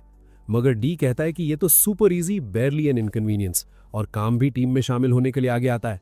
जल्द ही कंपटीशन शुरू होता है। लोटा और काम डाइव लगाते हैं, और जैसा सबने सोचा था, लोटा तुरंत एक अच्छी लीड बना लेती है। काम उसे पकड़ने के लिए जी तोड़ मेहनत करता है, पर लोटा तो बड़े आराम से तैर रही है। वो अपने टीममेट को टैग करने के लिए पानी के नीचे और भी तेज तैरने लगती है। काम किसी तरह उसके पीछे पीछे पहुंचता है, और जैसे ही वो डी को टैग करता है, असली खेल शुरू होता है। डी बटरफ्लाई स्ट्रोक करना शुरू करता है, जो स्विमिंग का सबसे मुश्किल तरीका है, और वैन सोचता है कि इसने फ्रंट क्रॉल के बजाय ये क्यों चुना। बाकी नाइट्स बताते हैं कि बटरफ्लाई स्ट्रोक से डी अपने मसल्स का पूरा पावर यूज कर सकता है। वो एक मोटर बोट की तरह तेजी से आगे बढ़ता है, मर्मेड को पीछे छोड़ता है और कंपटीशन जीत जाता है। मर्मेड किंग को यकीन नहीं होता कि वो स्विमिंग में हार गए, पर डी को अपनी उपलब्धि यानी अचीवमेंट पर बड़ा गर्व है। वो खुशी खुशी पॉन्ड से बाहर निकलता है, पर उसे यह एहसास नहीं होता कि वो इतनी तेज तैरा था कि वाटर प्रेशर की वजह से उसके स्विमसूट के चिथड़े उड़ गए हैं। उसके बाद मर्मेड किंग वैन के पास आता है। अभी भी अपनी हार को हजम नहीं कर पा रहा, पर मामले को हमेशा के लिए सुलझाने के लिए तैयार है। वो वैन से कहता है कि वो तीसरा और आखिरी गेम चुने, और वैन एक ऐसा आइडिया निकालता है जो दोनों साइड्स के लिए एकदम फेयर हो। वो एक आइस शेविंग मशीन बनाता है और प्लूरियल से कुछ बर्फ तैयार करने को कहता है, जिसे वो शेव करके उस पर फ्लेवर्ड सिरप्स डालता है। सब कंफ्यूज है कि आखिर करना क्या है। तब वैन बताता है कि आखिरी competition shaved ice eating contest है, और वो खुद इसमें हिस्सा लेगा। वो एक पार्टनर मानता है और आर्ट अपना हाथ उठाती है, जिसे देखकर सब हैरान हो जाते हैं। जल्द ही सब लोग मर्मेड के रेस्ट हाउस में जमा होते हैं, और चारों पार्टिसिपेंट्स के हाथ में शेव्ड आइस का एक बड़ा बोल होता है। वैन सोचता है कि ये कुछ ज्यादा ही बड़ा है, जबकि मीरा आर्ट से कहती है कि अभी भी वक्त है, वो उसकी जगह ले सकती है। पर आर्ट अपने फ्यूचर हस्बैंड के लिए लड़ना बंद नहीं करती, और जैसे ही स्पार्टा इशारा देता है, सब लोग तेजी से शेव्ड आइस खाना शुरू कर देते हैं। उनमें से एक भी बंदा उस ब्रेन फ्रीज से नहीं बचता जो बर्फ खाने से होता है, लेकिन मर्मेड किंग ने ठान ली है कि वो लोटा की शादी वैन से करवा कर रहेगा। वो ब्रेन फ्रीज को बर्दाश्त करता है और बर्फ खाता रहता है, और लोटा भी उसके पीछे पीछे वही करती है। वैन को लगता है कि अब वो हारने वाले हैं, तभी आर्ट अपने ब्रेन फ्रीज से निकलकर एक एक चम्मच करके बर्फ खाना शुरू करती है। इससे वैन को हिम्मत मिलती है, और वो भी फिर से खाने में लग जाता है। कुछ मिनट की सबसे इंटेंस आइस ईटिंग कॉन्टेस्ट के बाद वैन और आर्ट अपने बोल्स खत्म कर लेते हैं और कॉम्पिटिशन जीत जाते हैं। मर्मेड किंग बड़े दिल से अपनी हार कबूल करता है, और वैन खुश है कि अब उस पर लोटा से शादी का दबाव नहीं रहेगा। फिर भी मर्मेड किंग उसे अभी भी दामाद यानी सन इन लॉ ही बुलाता है, और कहता है कि उसने खुद को उसकी बेटी के और भी ज्यादा लायक साबित कर दिया है। वो ये कहकर अपने घर चला जाता है और बेचारा वैन सोच में पड़ जाता है कि भाई अगर रिजल्ट्स यही रहने थे तो इस कंपटीशन का मतलब क्या था। तभी जरूरत से ज्यादा बर्फ खाने की वजह से वॉन के पेट में दर्द शुरू हो जाता है और सब लोग उसके चारों तरफ इकट्ठा हो जाते हैं उसका हालचाल पूछने के लिए। दूसरी तरफ मीरा आर्ट से कहती है कि उसने बहुत अच्छा काम किया, पर आर्ट बस दूर से वॉन को निहाल रही है जो अपने लॉयल दोस्तों से घिरा हुआ है। वो सोच में पड़ जाती है कि आखिर वॉन को इतना सारा प्यार और अटेंशन कैसे मिलता है, क्योंकि उसे तो बचपन से ही हमेशा निग्लेक्ट किया गया है। जब वो छोटी थी उसके पिता हमेशा अपने काम में बिजी रहते थे और उनके पास उसके लिए बिल्कुल वक्त नहीं था। उसकी माँ को भी बच्चा पालने में कोई इंटरेस्ट नहीं था, इसलिए उन्होंने आर्ट को एक नैनी के भरोसे छोड़ा और खुद यूरोप में बैकपैकिंग करने निकल गई। जैसे जैसे वो बड़ी हुई किसी ने उस पर ध्यान नहीं दिया, क्योंकि वो थोड़ी डरपोक और दिमाग से थोड़ी हल्की बॉर्डरलाइन डम थी। उसके पास सिर्फ एक ही अच्छी चीज थी, उसका मैरियनेट मैजिक, जिससे वो पपेट्स को एकदम परफेक्टली कंट्रोल कर सकती थी। आर्ट को लगा था कि वो इससे अपनी माँ को इम्प्रेस कर पाएगी, पर वो बहुत बड़ी गलतफहमी में थी। उसकी माँ ने उसे इम्प्रेस होने के बजाय एक थप्पड़ जड़ा और उसे हमेशा के लिए छोड़ दिया, क्योंकि नोबल्स की नज़र में मैरियनेट मैजिक सिर्फ बेकार ही नहीं बल्कि बुरा यानी ईविल समझा जाता था। उसके बाद सबने उसे इग्नोर करना शुरू कर दिया और जब वो 10 साल की हुई तो उसके बाप ने उसे गुमनाम गांव के लॉर्ड से शादी करने के लिए भेज दिया। वो काफी परेशान थी, पर वॉन तो एक बहुत ही नेक दिल इंसान निकला। भले ही उसके पास एक यूजलेस मैजिक था, फिर भी वो पूरे कॉन्फिडेंस के साथ रहता था और हर कोई उससे प्यार करता था। वॉन को देखकर आर्ट अब फैसला करती है कि वो अपनी पपेट्री मैजिक की और भी ज्यादा प्रैक्टिस करेगी, ताकि एक दिन लोग उसे उसके हुनर के लिए पसंद करें। अगले दिन वॉन विलेजर्स को कुछ नए कंस्ट्रक्शन वर्क के लिए इकट्ठा करता है और रात को एक शानदार बारबेक्यू पार्टी का लालच देकर उन्हें पूरा हाइप कर देता है। तभी आर्ट वहां उसे ग्रीट करने आती है और पूछती है कि क्या वो उसे काम करते हुए देख सकती है, क्योंकि वो भी वॉन की तरह बनना चाहती है। अगले दिन वैन कहता है कि वो लोग गांव के फ्यूचर डेवलपमेंट को ध्यान में रखते हुए और भी रैम्पार्ट्स यानी बचाव की दीवारें बनाएंगे। वो गांव वालों से गुजारिश करता है कि काम के दौरान पूरी सावधानी बरतें ताकि किसी को कोई चोट ना लगे, और उन्हें बताता है कि क्योंकि कल छुट्टी है इसलिए आज रात एक बड़ी बारबेक्यू पार्टी होगी। सारे विलेजर्स खुशी से झूम उठते हैं और अब उनका मोटिवेशन लेवल एकदम स्काई हाई हो गया है ताकि वो और भी मेहनत से काम कर सकें। जब आटे उसे ग्रीट करती है तो वैन नोटिस करता है कि वो आज पहले से ज्यादा एनर्जेटिक लग रही है और उसे लगता है कि पक्का कुछ तो हुआ है। आटे इस बात से इनकार नहीं करती और एक पल के लिए वो चीजों को वैन की नजर से देखना चाहती है, इसलिए वो हिम्मत जुटाकर उससे पूछती है कि क्या वो उसे काम करते हुए देख सकती है। वैन खुशी खुशी हाँ कह देता है, जिससे आटे वाकई बहुत खुश हो जाती है। इसी बीच ऑर्थो और बाकी एडवेंचरर्स जंगल में किसी बहुत ही खतरनाक चीज से जान बचाकर भाग रहे हैं और ऐसा लग रहा है कि वो बस पकड़े ही जाने वाले हैं। 2 हफ्ते बाद सबकी मदद की वजह से वैन ने वो रैम्पार्ट्स बनाकर तैयार कर दिए हैं जो वो चाहता था। पैनामेरा जिक्र करती है कि वो अब भी शौक में है कि वैन ने इतने कम वक्त में इतना कुछ कैसे कर लिया, भले ही उन लोगों ने थोड़ी बहुत हेल्प की थी। वैन उसे थोड़ी देर तक घूरता रहता है, ये सोचते हुए कि पैनामेरा की बनाई हुई दीवारें सबसे ज्यादा बाहर की तरफ निकल रही हैं, पर वो इतना बेवकूफ नहीं है कि ये बात मुंह पर बोल दे। इसके बजाय वो बस उसे बताता है कि जैसे जैसे यहाँ मर्चेंट्स और एडवेंचरर्स आने लगेंगे वो और भी घर बनाएंगे। पैनामेरा उसे कहती है कि वो वाकई उससे बहुत एनवी यानी जलन महसूस करती है, क्योंकि खुद की जमीन होना उसका हमेशा से एक सपना रहा है। अगली लड़ाई में उसे बस इतनी शोहरत कमानी होगी कि पैसों से उसका हिसाब ना हो सके और वो रिवॉर्ड में अपना खुद का एक टुकड़ा मांग सके। खैर, इस बात को छोड़ते हुए वो उससे पूछती है कि रैम्पार्ट्स में पर ये चीजें क्या हैं, और वैन उसे बताता है कि ये बुलिस्टे हैं। वो समझाता है कि उसने पहले बनाई हुई सिंपल बुलिस्टे का एक बड़ा वर्जन क्राफ्ट करने की कोशिश की है। इस बार ऊपर और नीचे वाले हिस्से अलग अलग फायर कर सकते हैं, तो वो एक साथ 2 बोल्ट्स छोड़ सकते हैं। वैन कैम्सन से कहता है कि उनके लिए एक बॉलिस्टा टेस्ट फायर करें, और जब वो ऐसा करता है तो बोल्ट एक इनक्रेडिबल डिस्टेंस तक जाता है और वहां एक जोरदार धमाका होता है। वैन एक स्माइल के साथ काफी सेटिस्फाइड लगता है और कहता है कि ये वाकई काफी अच्छे बने हैं, जबकि बाकी सब उन बॉलिस्टे की पावर देखकर हैरत में डूबे होते हैं। पैनामेरा उससे पूछती है कि क्या उसके रैम्पार्ट्स पर इतने पावरफुल बॉलिस्टे लगे हैं, और वैन बड़े सुकून से उसे बताता है कि उसके पास 100 से भी ज्यादा ऐसे बॉलिस्टे हैं। ये सुनकर वो थोड़ी देर के लिए दंग रह जाती है, पर जल्द ही खुद को संभालकर उससे कीमत पूछती है, क्योंकि वो एक खरीदना चाहती है। वैन मुस्कुराता है और साफ कर देता है कि ये बिकाऊ नहीं है, तो पैनामेरा के पास कोई और रास्ता नहीं बचा सिवाय ये कहने के कि एक बॉलिस्टे के बदले वो उसका एक एहसान यानी फेवर कर देगी। सिर्फ इसी शर्त पर वैन राजी होता है, कहते हुए कि वो उसे एक दे देता और एहसान का बदला बाद में मांग लेगा। फिर वो उससे पूछता है कि वो इसे ट्रांसपोर्ट कैसे करेगी और इसमें लोड होने वाले बोल्ट्स का क्या होगा। पैनामेरा मानती है कि ये काफी भारी लग रहा है, तो वो एक कैरेज का इंतजाम कर लेगी, और क्योंकि बोल्ट्स लोहे के बने हैं तो वो उन्हें खुद ही क्राफ्ट कर सकती है।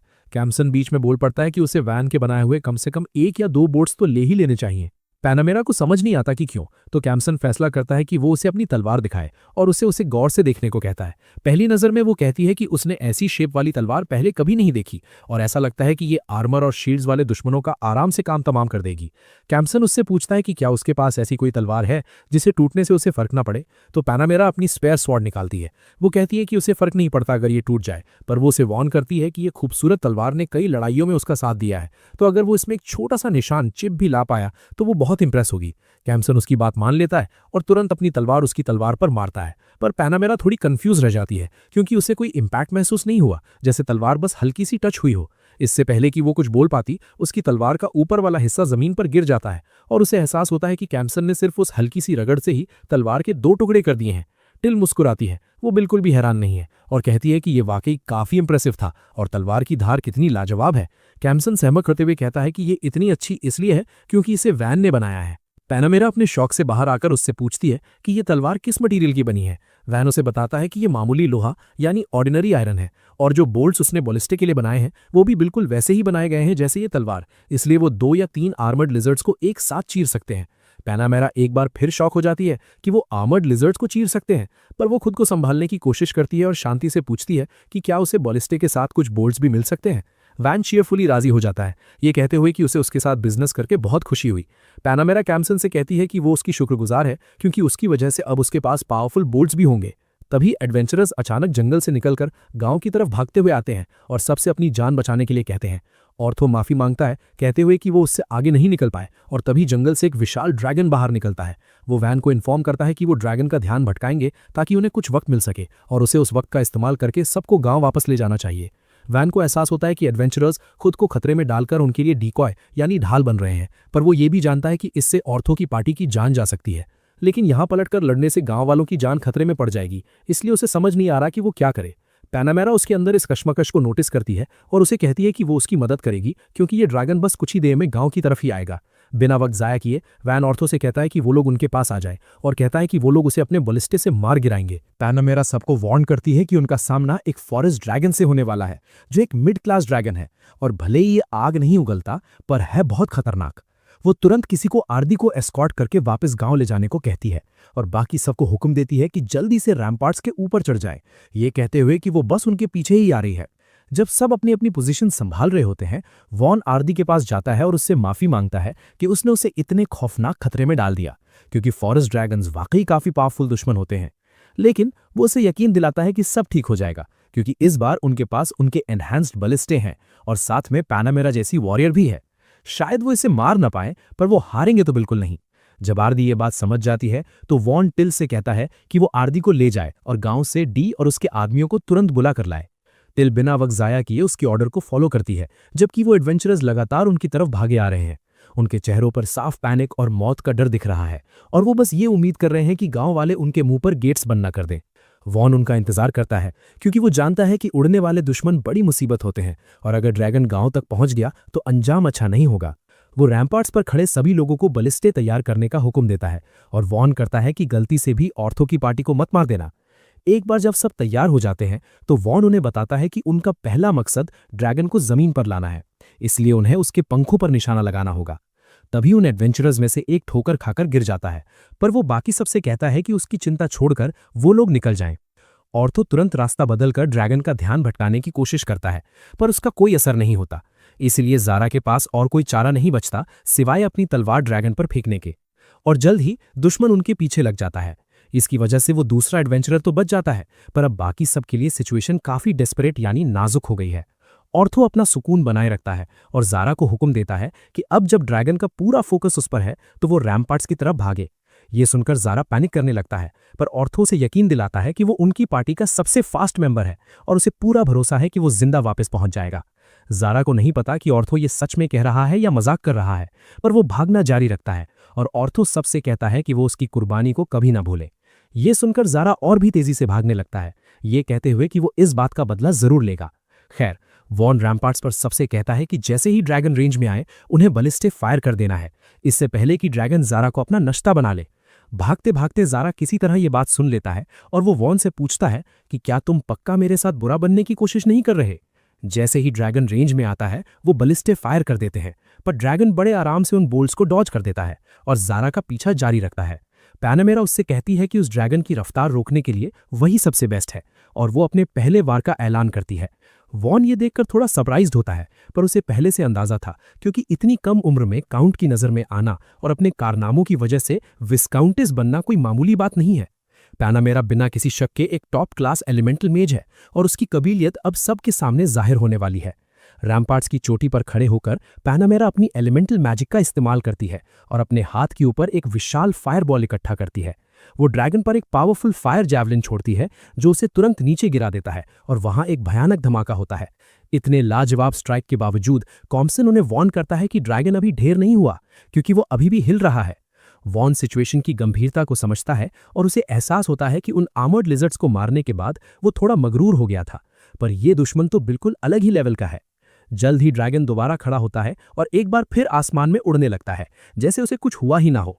वॉन हिम्मत नहीं हारता और सबको सारे बलिस्टे फायर करने का ऑर्डर देता है, और भले ही ड्रैगन ज्यादातर बोल्ट्स को डॉज कर लेता है, पर वो उसके पंखों को भेदने में कामयाब हो जाते हैं। जैसे ही फॉरेस्ट ड्रैगन जमीन पर गिरता है, वॉन सारे बोल्ट्स एक साथ फायर करने का हुक्म देता है। ड्रैगन उनके दूसरे वॉली को पहचान लेता है और काफी तेजी के साथ सारे बोल्ट्स को डॉज कर देता है। इसी बीच एडवेंचरर्स जब गेट्स तक पहुंचते हैं तो सुकून की सांस लेते हैं, खुश होते हुए कि वो किसी तरह जिंदा बच गए। दूसरी तरफ ज़ारा औरतों को वॉर्न करता है कि उसके साथ जो सुलूक हुआ वो उसे भूलेगा नहीं, पर वॉन बस सबको सही सलामत देखकर खुश है। हालांकि वो जानता है कि अगर वो यहाँ रुके रहे तो खतरा बढ़ जाएगा, और वो चाहता तो है कि सब गांव वापस चले जाएं, पर इस सिचुएशन में वो नामुमकिन है। पैनामेरा अचानक उससे कहती है कि वो उसके लिए वक्त खरीदेगी और तुरंत एक और फायर जैवलिन से अटैक करती है। इस बार ड्रैगन इस अटैक को भी डॉज कर लेता है, पर पैनामेरा अपने अटैक का रास्ता बदल देती है ताकि वो उसे फिर भी लग जाए। इस बार धमाका पहले से भी कहीं बड़ा होता है और वॉन को एहसास होता है कि ये फायर मैजिक का असली पिनकल यानी शिखर है। अगर वो किसी ड्रैगन का सामना नहीं कर रही होती तो ये पावर और वर्सिटिलिटी दुश्मनों के लिए पक्का तबाही होती। पैनामेरा रैम्पार्ट से उतरकर उसके पास आती है और कहती है कि वो पहले वापस जाएगी और उसे रास्ते में ही रोकने की तैयारी करेगी। उसके जाने के बाद वॉन सबको ऑर्डर देता है कि वो इस मौके का फायदा उठाएं और गांव की तरफ भागे। वो सब तुरंत उसके ऑर्डर्स फॉलो करते हैं, जबकि पैनामेरा की आग ड्रैगन को लगातार जला रही थी और उसके पंखों को पूरी तरह राख कर देती है। भागते भागते वॉन एक पल के लिए पीछे मुड़कर देखता है और रैम्पार्ट्स पर उस फॉरेस्ट ड्रैगन को देखता है जो अपने पंख खोने के बाद गुस्से में पागल हो चुका है। पिछले अटैक से उसे काफी गहरे जख्म हुए होंगे, इसलिए वो हैरान है कि वो अब भी खड़ा है। एस्पार्टा बड़े सुकून से ड्रैगन की तरफ बढ़ता है, पर वॉन को समझ नहीं आता कि वो कर क्या रहा है, तो वो उससे जल्दी भागने को कहता है। पर एस्पार्टा नहीं रुकता, तो वॉन डेस्परेट होकर उससे कहती है कि जब तक वो उसके साथ नहीं चलेगा वो भी यहां से नहीं भागेगा। तभी एस्पार्टा रुकता है, ये कहते हुए कि ये तो वाकई मुसीबत वाली बात है। वो एस्पार्टा बेचारा वैन से रिक्वेस्ट करता है कि बस एक बार उसे थोड़ा वक्त खरीदने बाय टाइम दे, और फिर वो बाकी सबके साथ वापस निकल जाएगा। इससे पहले कि वैन कुछ जवाब भी दे पाता, वो भयानक फॉरेस्ट ड्रैगन सीधा एस्पार्टा के सामने लैंड करता है, पर हमारा ये बंदा अपनी जगह से हिलता तक नहीं। वो बड़े सुकून से अपनी एलिमेंटल मैजिक का इस्तेमाल करता है और मिट्टी की एक घुमावदार दीवार, कर्व्ड अर्थ वॉल खड़ी कर देता है, जो ड्रैगन के ऊपर तक पहुंच जाती है। देखते ही देखते मलबे के बड़े बड़े टुकड़े नीचे गिरते हैं, जो सीधा ड्रैगन के सर पर लगते हैं और उसे जिंदा दफन कर देते हैं। एस्पार्टा फिर वैन की तरफ मुड़ता है और कहता है कि इतना मलबा तो उन्हें काफी वक्त दिला देगा। वैन तो बस देखता ही रह जाता है, स्पीचलेस, कि एस्पार्टा इतने नॉनशरांट कैसे हो सकता है। मतलब भाई, ये तो कुछ ज्यादा ही कैजुअल था। वो फटाफट एस्पार्टा से कहता है कि इतने सुकून से चलने के बजाय थोड़ा भाग कर आए, पर एस्पार्टा उसकी सुनता ही नहीं और अपनी वैली चाल जारी रखता है। वैन फिर उसे लालच देता है कि अगर वो थोड़ी कोशिश करे और तेजी दिखाए तो वो उसे वही रेड वाइन दिला देगा जो उसे पसंद है। एस्पार्टा जवाब देता है कि भाई, भागना मेरी इन पुरानी हड्डियों के लिए थोड़ा मुश्किल है, पर फिर भी वो अपनी पूरी कोशिश करेगा। कैम्पसन वैन को तसल्ली देते हुए कहता है कि वो एस्पार्टा के साथ ही रुकेगा, इसलिए वैन को चाहिए कि वो आगे बढ़े और गांव के बचाव की कमान संभाले। वैन बिना वक्त गवाए गांव की तरफ दौड़ लगा देता है, पर वो जानता है कि इतना भागने के बावजूद रास्ता अभी काफी लंबा है। औरतों की पार्टी भी थकान के मारे लगभग गिरने वाली है, तो उसे और वक्त खरीदना ही होगा, वरना वो फॉरेस्ट ड्रैगन दोबारा उन पर टूट पड़ेगा। तभी पैनामेरा उसे इन्फॉर्म करती है कि वो लोग अपनी पोजीशंस पर पहुंच चुके हैं, तो वैन उससे पूछता है कि क्या वो अपना वो फेवर यानी एहसान अभी इस्तेमाल कर सकता है। वो बिना किसी नखरे के मान जाती है, तो वैन उससे कहता है कि जब ड्रैगन रैम्पार्ट्स तक पहुंचे तो वो वही मैजिक यूज करे जो उसने पहले की थी, ताकि ड्रैगन एक जगह जम जाए और तभी हम लोग बैलिस्टे से उस पर हमलों की बारिश कर देंगे। पैनामेरा काफी सेटिस्फाइड लगती है और मानती है कि प्लान तो सॉलिड है। हालांकि उसने कभी सोचा नहीं था कि उसकी इतनी पावरफुल मैजिक सिर्फ किसी दुश्मन को एक जगह रोकने के लिए यूज होगी। वैन इसके लिए उससे माफी मांगता है और कहता है कि वो ड्रैगन का मीट उसके साथ शेयर करेगा, तो वो उम्मीद करता है कि वो उसे माफ कर देगी। पैनामेरा बस हंसती है और तुरंत मान जाती है, और ठीक उसी वक्त वो फॉरेस्ट ड्रैगन आखिरकार उस मलबे से बाहर निकल आता है। वैन तुरंत बैलिस्टिक को फायर करने के लिए तैयार होने को कहता है और वार्न करता है कि फायर करने से पहले उन्हें काफी पीछे हटना होगा। वो सोच रहा होता है कि काश थोड़ा और वक्त मिल जाता, और तभी डी, आर्ब और लॉ आखिरकार वहां पहुंच जाते हैं। डी और इंतजार नहीं करता और सीधा ड्रैगन की तरफ दौड़ लगा देता है। जबकि आर्ब और लॉ उसकी रफ्तार का मुकाबला नहीं कर पाते, तो वैन उनसे पूछता है कि क्या वो ठीक रहेंगे। डी उसे यकीन दिलाता है कि उनके पास वैन के बनाए हुए वेपन्स हैं, इसलिए वो पक्का सही सलामत रहेंगे। हालांकि जब डी की तलवार ड्रैगन के पंजों से टकराती है तो वो उन्हें चीर नहीं पाती जैसा उसने सोचा था। आर्ब और लॉ तुरंत उसका पीछे से बचाव करते हैं, पर वो फॉरेस्ट ड्रैगन सिर्फ एक ही झटके में उन सबको हवा में उड़ा देता है। तभी स्पार्टा बीच में आता है और उन्हें ड्रैगन से बचाने के लिए एक मिट्टी की दीवार खड़ी कर देता है।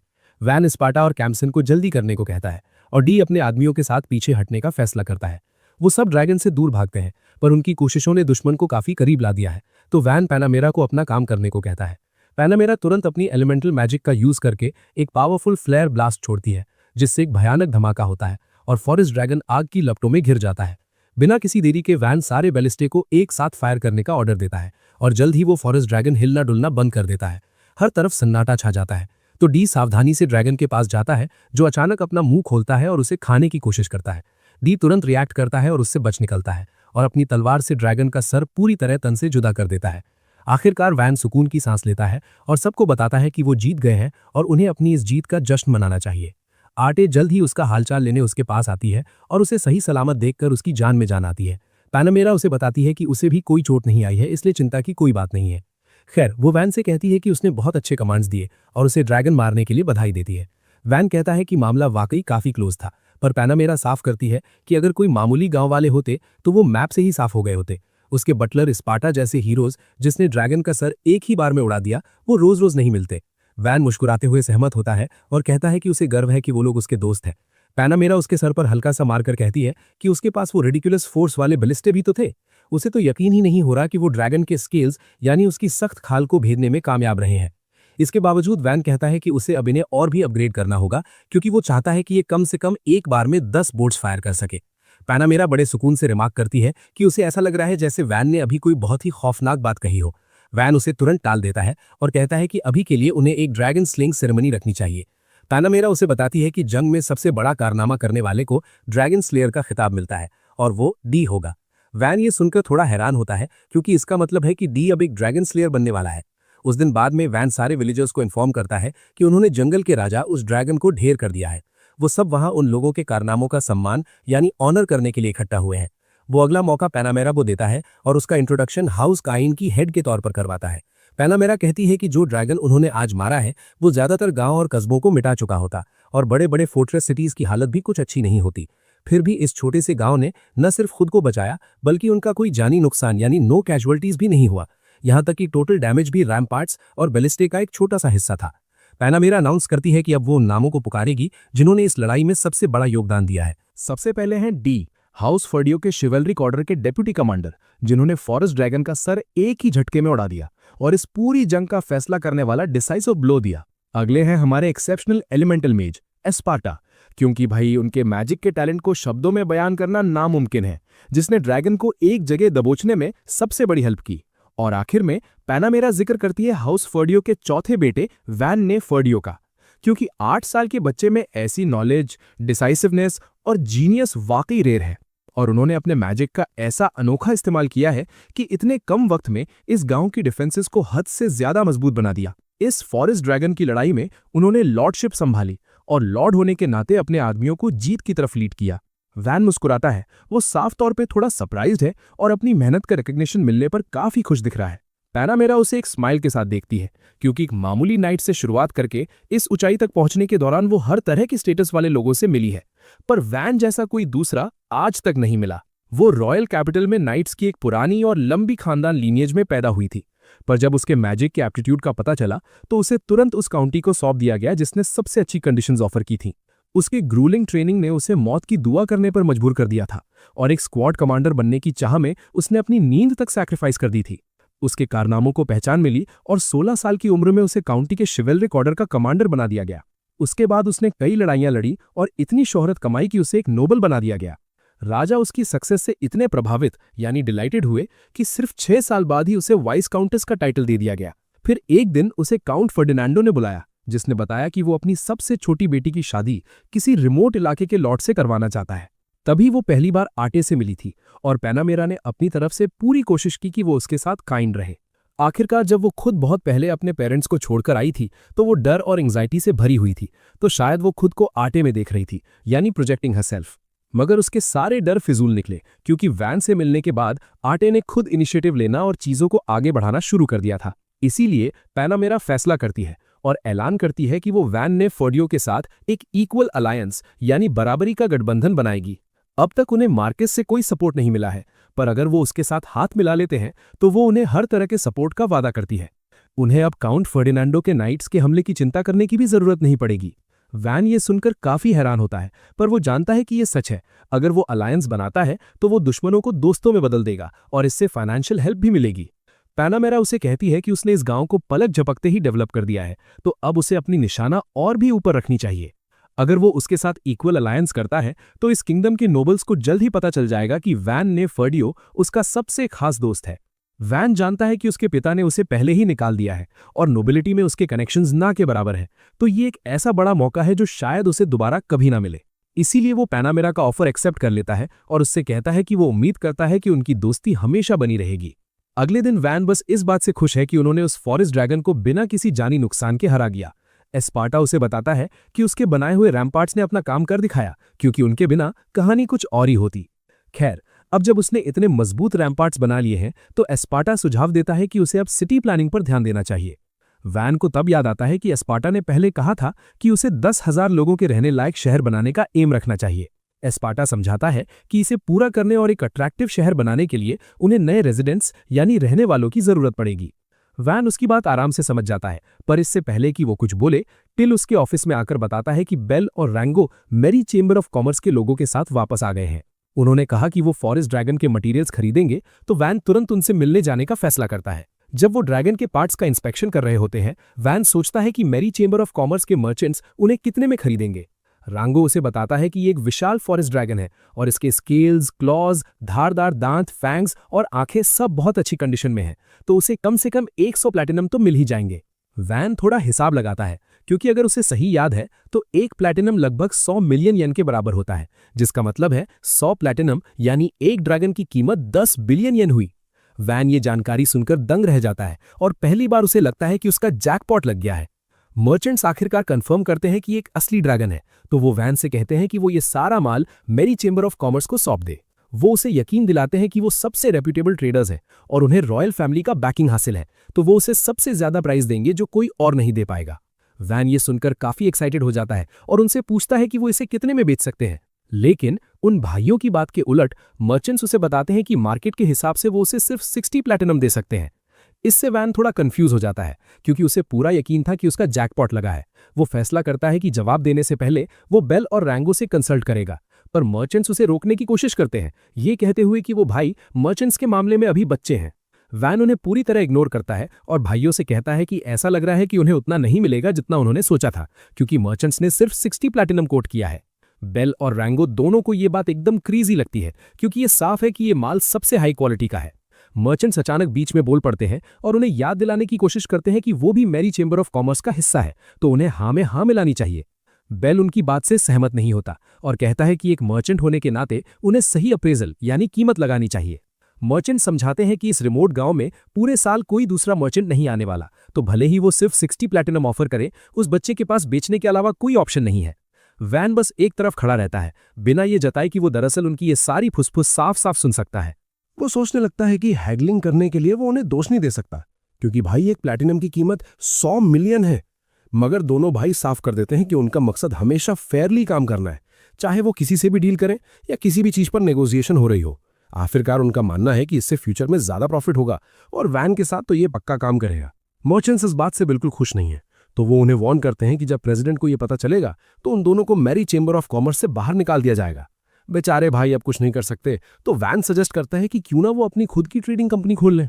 ये सुनकर उन्हें उम्मीद से ज्यादा झटका लगता है और रैंगो कहता है, भाई तू तो ऐसे बोल रहा है जैसे कोई बच्चों का खेल हो। बेल समझाता है कि ट्रेडिंग कंपनी बनाने के लिए 3 शर्तें यानी कंडीशंस पूरी करनी पड़ती हैं। पहला, उन्हें मेरी चेंबर ऑफ कॉमर्स की रजिस्ट्रेशन फी भरनी होगी। दूसरा उनकी अपनी दुकान होनी चाहिए और तीसरा किसी टाइटल्ड नोबल का एंडोर्समेंट यानी सिफारिश होनी चाहिए।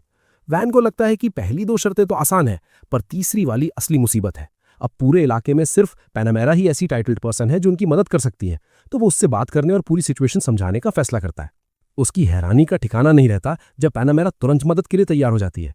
वैन उससे पूछता है कि क्या वो वाकई इसके लिए ओके है, क्योंकि उसने सुना है कि मेरी चेंबर ऑफ कॉमर्स को रॉयल फैमिली का सपोर्ट हासिल है। पैनामेरा बस उसे थोड़ा दिमाग लगाने को कहती है और समझाती है कि एक नई नोबल होने के नाते अगर वो किसी छोटी ट्रेडिंग कंपनी को रिकॉग्नाइज करती है तो इससे किसी का कुछ नहीं जाएगा। उल्टा अगर रॉयल फैमिली ने ऐसा नहीं किया तो ये उन्हीं के लिए बुरा दिखेगा। वैसे भी उसके पास अपनी कोई जमीन या नाइट्स नहीं है, तो अगर उसे तरक्की की सीढ़ी चढ़नी है तो उसे ऐसे काम करने होंगे जिससे लोग उसके बारे में बातें करें। अगर वो ये करती है तो खबर फैलेगी कि उसने दो ईमानदार मर्चेंट्स की मदद की है, तो ये विन विन सिचुएशन है। वैन तुरंत बीच में बोलता है कि वो ये कह सकती है कि ड्रैगन उसने मारा है, क्योंकि लोग इस बारे में बात करेंगे और इसका मतलब उसकी फैमिली को कुछ नहीं पता चलेगा। पैनामेरा उसे कहती है कि उसके सोचने के तरीके में बड़े अजीब से ब्लाइंड स्पॉट्स हैं। वो समझाती है कि ड्रैगन्स रोज रोज नहीं मारे जाते। अगर वो कह भी दे कि उसने मारा है तो लोग डिटेल में पूछने आएंगे कि कैसे मारा, और उनकी इन्वेस्टिगेशन घुमा फिराकर वैन तक पहुंच ही जाएगी। वैन की उम्मीद वही दम तोड़ देती है और वो सोचने लगता है कि अगर उसकी फैमिली ने उसे वापस घर बुला लिया तो वो क्या करेगा। पैनामेरा साफ करती है कि इससे बचने का एक ही रास्ता है और वो है खुद एक टाइटल हासिल करना।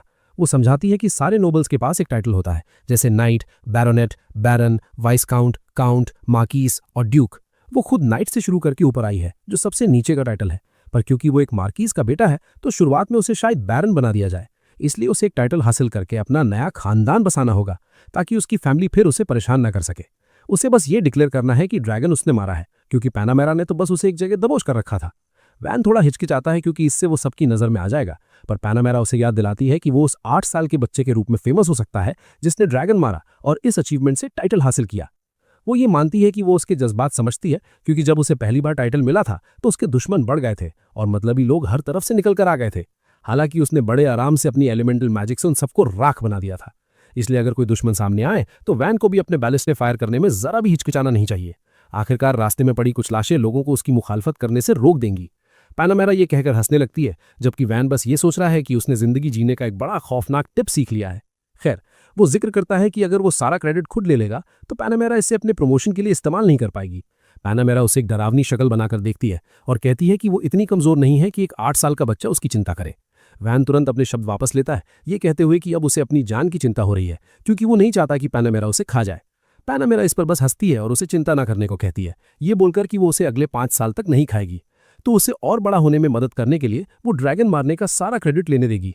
पैनामेरा के जाने के बाद भी वैन खुद को सेफ महसूस नहीं करता, क्योंकि जाहिर है उसके पास जीने के लिए अब सिर्फ 5 साल बचे हैं। वो इस बात को भूलने की कोशिश करता है और भाइयों को इन्फॉर्म करता है कि पैनामेरा उन्हें एंडोर्स करेगी, जिसका मतलब है वो अपनी खुद की ट्रेडिंग कंपनी खोल सकते हैं। दोनों भाई ये सुनकर बेहद खुश होते हैं और इस छोटी सी सेलिब्रेशन के बाद वो बिना वक्त गंवाए वैन से ड्रैगन के मटेरियल्स खरीदने की गुजारिश करते हैं। वैन खुशी खुशी मान जाता है और वो भाई उसे 130 प्लैटिनम ऑफर करते हैं, ये कहते हुए कि वो उसके एहसानों का बदला चुकाना चाहते हैं। डील पक्की होने के बाद दोनों भाई सारा माल बेचने के लिए रॉयल कैपिटल जाने का फैसला करते हैं, मगर उन्हें जल्दी पता चलता है कि कैरेज गायब है, क्योंकि मेरी चेंबर ऑफ कॉमर्स के मर्चेंट्स उसे लेकर निकल गए हैं। पैनामेरा समझाती हैं कि वो बस इस इंतजार में है कि ये दोनों भाई उनके पास रोते हुए वापस आएं। आखिरकार अगर वो माल ट्रांसपोर्ट नहीं कर सकते तो उनके पास उनकी बात मानने के अलावा कोई चारा नहीं है। वैन बस इतना कहता है कि वो उनके लिए एक नया कैरेज बना देगा, और पैनामेरा कहती है कि वो उसे खींचने के लिए अपना वॉर हॉर्स दे सकती हैं। वो बताती हैं कि उनके घोड़े वेल ट्रेन्ड हैं और उनका स्टैमिना और स्पीड बिल्कुल अलग लेवल पर है। पलक झपकते ही पैनामेरा और वो दोनों भाई नए कैरेज में माल लेकर गांव से निकल जाते हैं और वो मैरी चेंबर के मर्चेंट से भी आगे निकल जाते हैं। जब मर्चेंट्स देखते हैं कि दोनों भाई विस्काउंटर्स के साथ हैं तो वो समझ जाते हैं कि एक नोबल की मदद से वो अपनी खुद की कंपनी शुरू कर सकते हैं। वो आखिरकार किंगडम ऑफ स्क्रूबेरिया की रॉयल कैपिटल पहुंचते हैं और पैनामेरा किंग डीनो अंसारा बेलरीन से मिलने ऑडियंस चेंबर पहुंचती हैं। उसकी बातें सुनने के बाद किंग मानते हैं कि उन्हें लगा था वो अपना रैंक बढ़ाने की सिफारिश लेकर आई हैं, पर वो दरअसल किसी और को टाइटल दिलवाना चाहती हैं। पैनामेरा इस बात को कंफर्म करती हैं और समझाती हैं कि वो शख्स एक दूर दराज गांव का लॉर्ड है और फिलहाल उसकी रक्षा कर रहा है, इसलिए वो खुद कैपिटल नहीं आ सका। राजा उससे पूछते हैं कि वो ऐसे किसी शख्स को नोबिलिटी में रेकमेंड क्यों कर रही है, तो पैनामेरा उन्हें बताती है कि ये उसके अब तक के महान कामों के लिए है, और उसके पोटेंशियल की ये बात तुरंत राजा का ध्यान खींच लेती है, क्योंकि पैनामेरा की अपनी काबिलियत को देखते हुए अगर वो किसी की सिफारिश कर रही है तो इसका मतलब है कि वो वाकई कुछ बड़ा एक्सपेक्ट कर सकते हैं। फिर भी राजा ये जानना चाहते हैं कि आखिर इतने दूर दराज गांव में किसी ने ऐसे क्या फीट्स यानी कारनामे दिखाए होंगे जहां उन्होंने आज तक अपनी फौज या नाइट्स तक को स्टेशन नहीं किया है। बिना किसी हिचकिचाहट के पैनामेरा उन्हें इन्फॉर्म करती है कि उसने एक फॉरेस्ट ड्रैगन को मारा है, और ये सुनकर ऑडियंस चेंबर में मौजूद हर शख्स दंग रह जाता है। राजा उससे पूछते हैं कि क्या ये लॉर्ड एक एलिमेंटल मेज है, तो पैनामेरा साफ करती है कि उसकी मैजिकल एप्टीट्यूड दरअसल प्रोडक्शन मैजिक के लिए है। वो फिर उन्हें बताती है कि वो मार्कस फर्डियो का बेटा है, वैन फर्डियो, एक ऐसा लॉर्ड जिसकी उम्र मुश्किल से 8 साल है। राजा साफ तौर पर उसके बारे में और भी जानना चाहते हैं, तो पैनामेरा उन्हें बताती है कि जैसे ही वैन उस गांव में पहुंचा जिस पर उसे राज करना था, उसने देखा कि वहां डाकुओं ने हमला कर रखा है। लेकिन उसने गांव की हिफाजत की और अपने कुछ साथी और एडवेंचरर्स की मदद से उन डाकुओं को मौत के घाट उतार दिया। इसके बाद उस छोटे बच्चे ने अपनी प्रोडक्शन मैजिक का इस्तेमाल करके गांव को दीवारों से घेर दिया, एक खाई बनाई, टूटे फूटे घरों को फिर से खड़ा कर दिया और गांव की डिफेंसेस को काफी इंप्रूव कर दिया। तभी वहां फॉरेस्ट ड्रैगन ने हमला किया और उसने उस ड्रैगन को मारने में मदद जरूर की, पर उसका काम सिर्फ उसे एक जगह दबोच कर रखना यानी पिन डाउन था। वैन और उसके साथियों ने अपनी पूरी ताकत लगाकर उसे ढेर कर दिया, वो भी बिना किसी एक जानी नुकसान के। राजा कहते हैं कि यह सुनने में थोड़ा नामुमकिन सा लगता है, पर तभी पैनामेरा फैसला करती है कि वो उन्हें उस मरे हुए ड्रैगन का एक दांत यानी फैंग दिखाए। ये देखकर वहां एक सन्नाटा छा जाता है और पैनामेरा राजा से कहती है कि वो चाहती है कि वो खुद देखें कि वैन की देखरेख में इतने कम वक्त में ये गांव कितना बदल गया है। उसे पूरा यकीन है कि उनके जैसा समझदार राजा देश की सुरक्षा की खातिर वैन को इससे भी बड़ा इलाका सौंप देगा। राजा आखिरकार मान जाते हैं और उन्हें ये सब बहुत इंटरेस्टिंग लगता है, तो वो जिक्र करते हैं कि वो वैन से जितनी जल्दी हो सके मिलना चाहेंगे। जब पैनामेरा ऑडियंस चेंबर से बाहर निकलती है तो वो बाहर सबसे कह देती है कि ये खबर फैला दी जाए कि वैन फर्डियो ने एक ड्रैगन को मारा है और उसकी इस कामयाबी के सम्मान में उसे अब बैरन बना दिया गया है। इसी बीच हम देखते हैं कि वैन ने उन एक जैसे घरों को बदलकर कुछ ज्यादा ही फैंसी बना दिया है, फिर गांव के सेंटर को भी रिकंस्ट्रक्ट किया। फिर इसके अलावा उसने 2 टावर्स बनाए, ओलिगो टावर और ग्रेप टावर। टावर्स किसी भी सेटलमेंट के सिंबल होते हैं और ये दुश्मन को दूर से ही पहचानने में मदद करते हैं, तो इससे उनकी डिफेंसेस और भी मजबूत हो गई हैं। गांव का हर शख्स अब सुकून से अपनी जिंदगी एंजॉय कर सकता है और वैन इससे काफी संतुष्ट है। टिल उसके पेट के गुर्राने की आवाज सुनती है तो वो उसके लिए लंच तैयार करने का फैसला करती है, पर वैन तभी टावर की चोटी पर खाना खाने का सुझाव देता है। जल्द ही वैन और उसके दोस्त टावर के टॉप पर पिकनिक मनाते हैं, जहां से वो पूरे गांव का एक लाजवाब व्यू एंजॉय कर सकते हैं।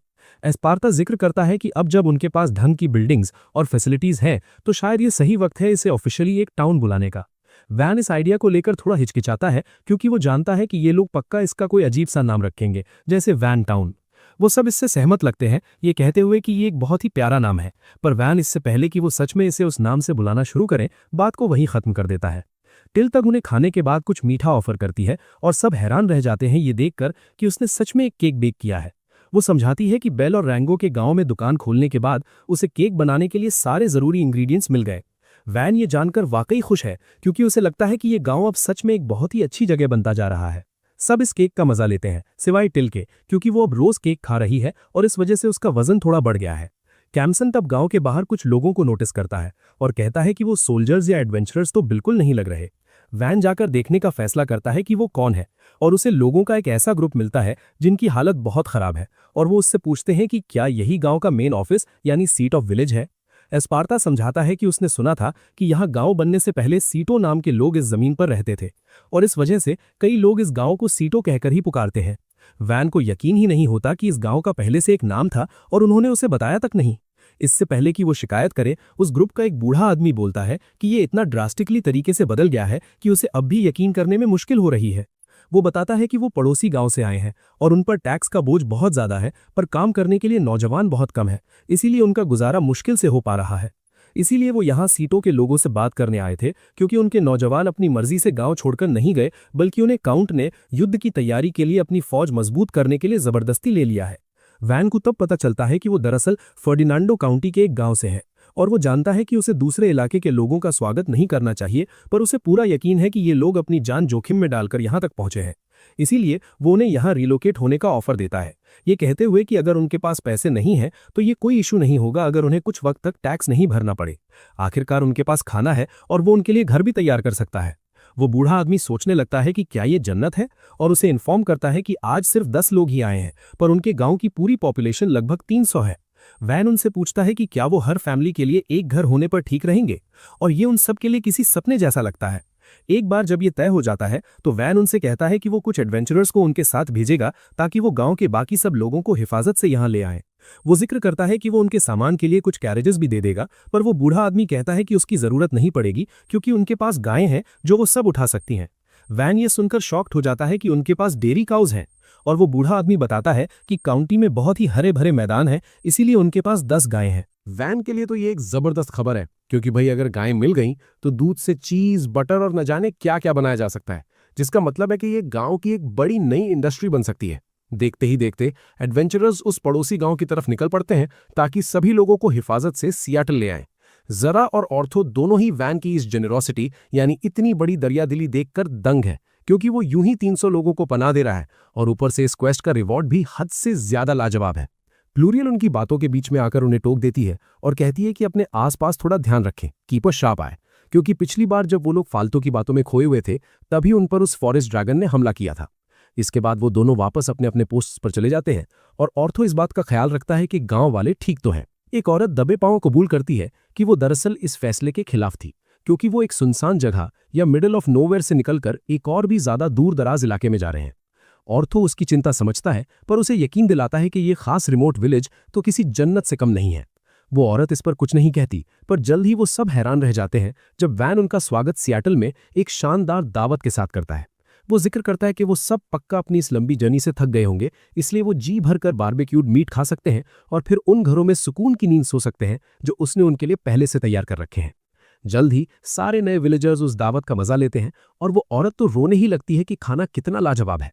जब सबका पेट भर जाता है तो विलेजर्स वैन से पूछते हैं कि क्या उनके लिए कोई काम है, क्योंकि वो मेहनत करके अपनी रोजी रोटी कमाना चाहते हैं।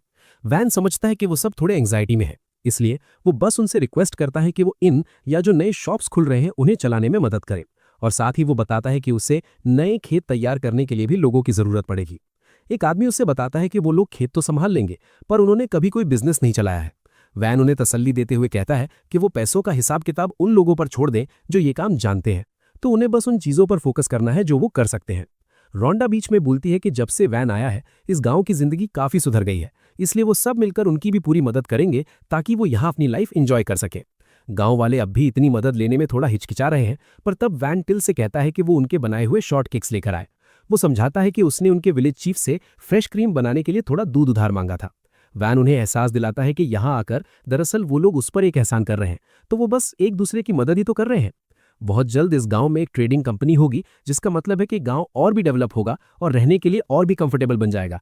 इसलिए वो उम्मीद करता है कि वो सब रिलैक्स करें और अपनी नई लाइफ का मजा लें। वो औरत आखिरकार मान जाती है कि शायद वो वाकई यहाँ एक अच्छी जिंदगी जी सकती है, और बाकी विलेजर्स भी उसकी बात से सहमत होते हैं। अब तक सब सिर्फ जिंदा रहने की कोशिश यानी सर्वाइवल में लगे हुए थे, पर अब उन्हें एक उम्मीद मिली है और उनका ध्यान अब इस पर है कि अपनी लाइफ को बेहतर कैसे बनाएं। एस्पार्ता वैन से कहता है कि पॉपुलेशन तो बढ़ गई है, पर अभी भी वो 10,000 की सिटी बनाने से काफी दूर है, इसलिए उसे इस गांव को डेवलप करना जारी रखना होगा। वैन नोटिस करता है कि एस्पार्ता की मूंछों पर थोड़ा केक लगा हुआ है, पर वो उसे इग्नोर करके कहता है कि वो सिटी बिल्डिंग के अपने इस काम में पूरी मेहनत करेगा। जल्द ही वैन गांव में काम शुरू कर देता है और नए लोग भी धीरे धीरे अपने इस नए लाइफस्टाइल के आदी होने लगते हैं। दिन भर की कड़ी मेहनत के बाद उसे लगता है कि अब वो आराम कर पाएगा, पर तभी एस्पार्ता उसे इन्फॉर्म करता है कि अब उसकी पढ़ाई शुरू होने का वक्त आ गया है। वैन ने बिल्कुल नहीं सोचा था कि ये सब इतनी जल्दी शुरू हो जाएगा, तो वो एस्पार्ता को समझाने की कोशिश करता है कि अभी इस वक्त पढ़ना थोड़ा नाइंसाफी है, अनरीजनेबल है। हालांकि एस्पार्ता उसे यकीन दिलाता है कि उसने आज तक किसी को पढ़ाई से मरते हुए नहीं देखा, जो साबित करता है कि ये अनरीजनेबल तो बिल्कुल नहीं है। इससे पहले कि वो कुछ बोल पाए, ऑर्थो और बाकी एडवेंचरर्स अपनी हंट से एक बुरी खबर लेकर लौटे हैं। ऑर्थो माफी मांगता है और उसे बताता है कि उन्हें दरअसल एक डंजन का एंट्रेंस मिल गया है। वैन पहले तो थोड़ा कंफ्यूज होता है, जब तक उसे एहसास नहीं होता कि उन्हें वही चीज मिल गई है जिसे वो ढूंढने से बचना चाहते थे। बिना किसी हिचकिचाहट के एस्पार्ता उसे बताता है कि अगर कोई डंजन मिल गया है तो उसे तुरंत रिपोर्ट करना होगा, इसलिए उसे रॉयल कैपिटल में एक मैसेंजर भेजना पड़ेगा। क्योंकि उसके पास कोई चारा नहीं है, वो फटाफट अगले स्टेप के बारे में सोचने लगता है, क्योंकि वो जानता है कि डंजन मिलते ही एडवेंचरस गांव में सैलाब आ जाएगा और उसके पिता को भी उसके डेवलपमेंट वर्क का पता चल जाएगा। ऑर्थो और उसकी पार्टी जानती है कि इसका अंजाम क्या होगा, इसलिए वो एक बार फिर माफी मांगते हैं क्योंकि ये उनकी गलती है। वैन उन्हें समझाने की कोशिश करता है कि अब जब ये मिल ही गया है तो उनके हाथ बंधे हुए हैं और वो कुछ नहीं कर सकते। इसी बात पर वो जिक्र करता है कि वो चाहता है कि वो लोग रॉयल कैपिटल जाकर ये रिपोर्ट करें, पर वो चाहता है कि ज़हरा ये काम करे। आखिरकार पार्टी का स्काउट होने के नाते वही है जिसने डंजन को सबसे पहले देखा था। ऑर्थो मानता है कि ज़हरा इस काम के लिए बिल्कुल सही है, पर उसे लगता है कि उन्हें उसके साथ जाना चाहिए। वैन समझाता है कि वो चाहता है कि ऑर्थो और प्लूरियल डंजन के आसपास के इलाके को एक्सप्लोर करें, इसलिए वो ज़रा के साथ नहीं जा सकते। वो पहले तो थोड़ा हिचकिचाते हैं, पर जब वैन उन्हें रिवॉर्ड के तौर पर एक बड़ा गोल्ड ऑफर करता है तो ऑर्थो और प्लूरियल दोनों खुशी खुशी ज़रा को गुड बाय कह देते हैं और उसे अपनी सोलो ट्रिप पर अपना ख्याल रखने को कहते हैं। लेकिन अब चूंकि वैन को वाकई उसके लिए बुरा फील हो रहा है, तो वो उसे रिवॉर्ड के तौर पर एक मिथ्रिल शॉर्ट स्वॉर्ड देने का फैसला करता है। वो बताता है कि उन्होंने सारा मिथ्रिल ओर खत्म कर दिया है, इसलिए ये अब काफी प्रेशियस चीज है। ज़ारा अपनी इस नई तलवार को देखकर फूल नहीं समा रहा। वहीं दूसरी तरफ ऑर्थो एकदम पागल हो जाता है और उससे अपनी सोर्ड एक्सचेंज करने की भीख मांगने लगता है, और प्लूरियल तो तलवार पाने के लिए खुद को ही ऑफर कर देती है। लेकिन भाई किसी की दाल नहीं गलती, तो ज़ारा उनका मजाक उड़ाते हुए खुशी खुशी वहां से निकल जाता है। रॉयल कैपिटल के अपने सफर पर ज़ारा पूरे रास्ते वैन की बनाई उस स्पेशल शॉर्ट सोर्ड को निहारता रहता है। ये सिलसिला तब तक चलता है जब तक उसकी नजर एक तबाह हो चुके कैरेज पर नहीं पड़ती, जिसे भयानक जायंट ऑर्क्स के एक झुंड ने घेर रखा था। ज़ारा अपने घोड़े से नीचे उतरता है और दुश्मनों का सामना करने के लिए अपनी शॉर्ट स्वॉर्ड को मजबूती से थाम लेता है। नॉर्मल हालत में ये मॉन्स्टर्स उसके लिए थोड़े टफ साबित होते, पर अब ये उसे कोई चैलेंज ही नहीं लग रहे। बिना किसी हिचकिचाहट के वो हाई स्पीड में ऑर्क्स की तरफ दौड़ता है और अपनी नई तलवार के सिर्फ एक ही स्लैश से उन सबको ढेर कर देता है। जब आखिरी ऑर्क भी गिर जाता है तो ज़ारा बस इस बात से इंप्रेस रह जाता है कि ये मिथ्रिल शॉर्ट स्वॉर्ड वाकई कितनी लाजवाब है। वो तब हैरान रह जाता है जब उस टूटी हुए कैरेट से एक लड़की बाहर आती है और अपनी जान बचाने के लिए उसका शुक्रिया अदा करती है।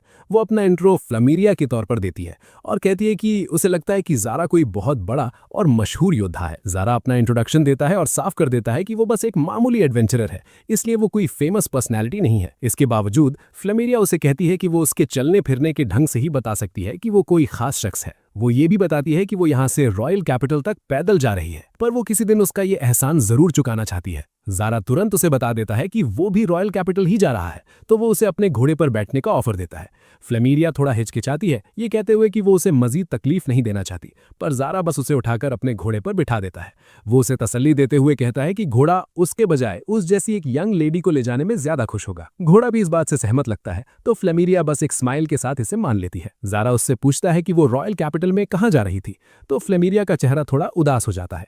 वो समझाती है कि उसके पिता एक बैरन थे, पर वो जंग में मारे गए और उनकी जमीन पर कब्जा कर लिया गया, इसीलिए वो किसी नोबल के घर में एक मेड की नौकरी ढूंढने के लिए कैपिटल जा रही थी। ज़ारा उसे कहता है कि उस केस में तो वो भी उसकी तरह एक फ्री पर्सन है। वो बताता है कि फिलहाल वो एक दूर दराज गांव में रहता है, पर अगर वो चाहे तो उसके साथ चल सकती है, क्योंकि उसे यकीन है कि वहां उसके लिए काम मिल ही जाएगा। ज़ारा उसे ये भरोसा भी दिलाता है कि वो वहां उसकी हिफाजत कर सकता है, इसीलिए उसे कोई पछतावा नहीं होगा। फ्लेमीरिया एक पल के लिए दंग रह जाती है। जाहिर है वो उसके इस काइंड ऑफर से सरप्राइज थी, पर वो जल्दी से स्माइल के साथ इसे एक्सेप्ट कर लेती है और सब कुछ के लिए उसका शुक्रिया अदा करती है। इसी बीच वैन एस्पार्टा से बात करता है और जिक्र करता है कि अब जब एक नया डंजन मिल गया है तो वो उन एडवेंचरर्स के लिए एक अलग आउटपोस्ट बनाएगा जो वहां भारी तादाद में आने वाले हैं। एस्पार्टा उसे सुझाव देता है कि उस केस में इस नए आउटपोस्ट के लिए एक गवर्नर चुनना सबसे सही रहेगा। आखिरकार वैन तो इसी गांव में रहेगा, तो उसे आउटपोस्ट की देखरेख के लिए किसी की जरूरत तो पड़ेगी ही। वैन तब फैसला करता है कि वो एस्पार्टा को ही गवर्नर बनने के लिए कहेगा और एस्पार्टा बिना किसी प्रॉब्लम के इसे मान लेता है। वो ये भी बताता है कि उसे आउटपोस्ट में शांति बनाए रखने के लिए एक नया शिवैलरिक ऑर्डर भी बनाना चाहिए। ये जानते हुए वैन डिसाइड करता है कि डी का ग्रुप सियाटल शिवैलरिक ऑर्डर होगा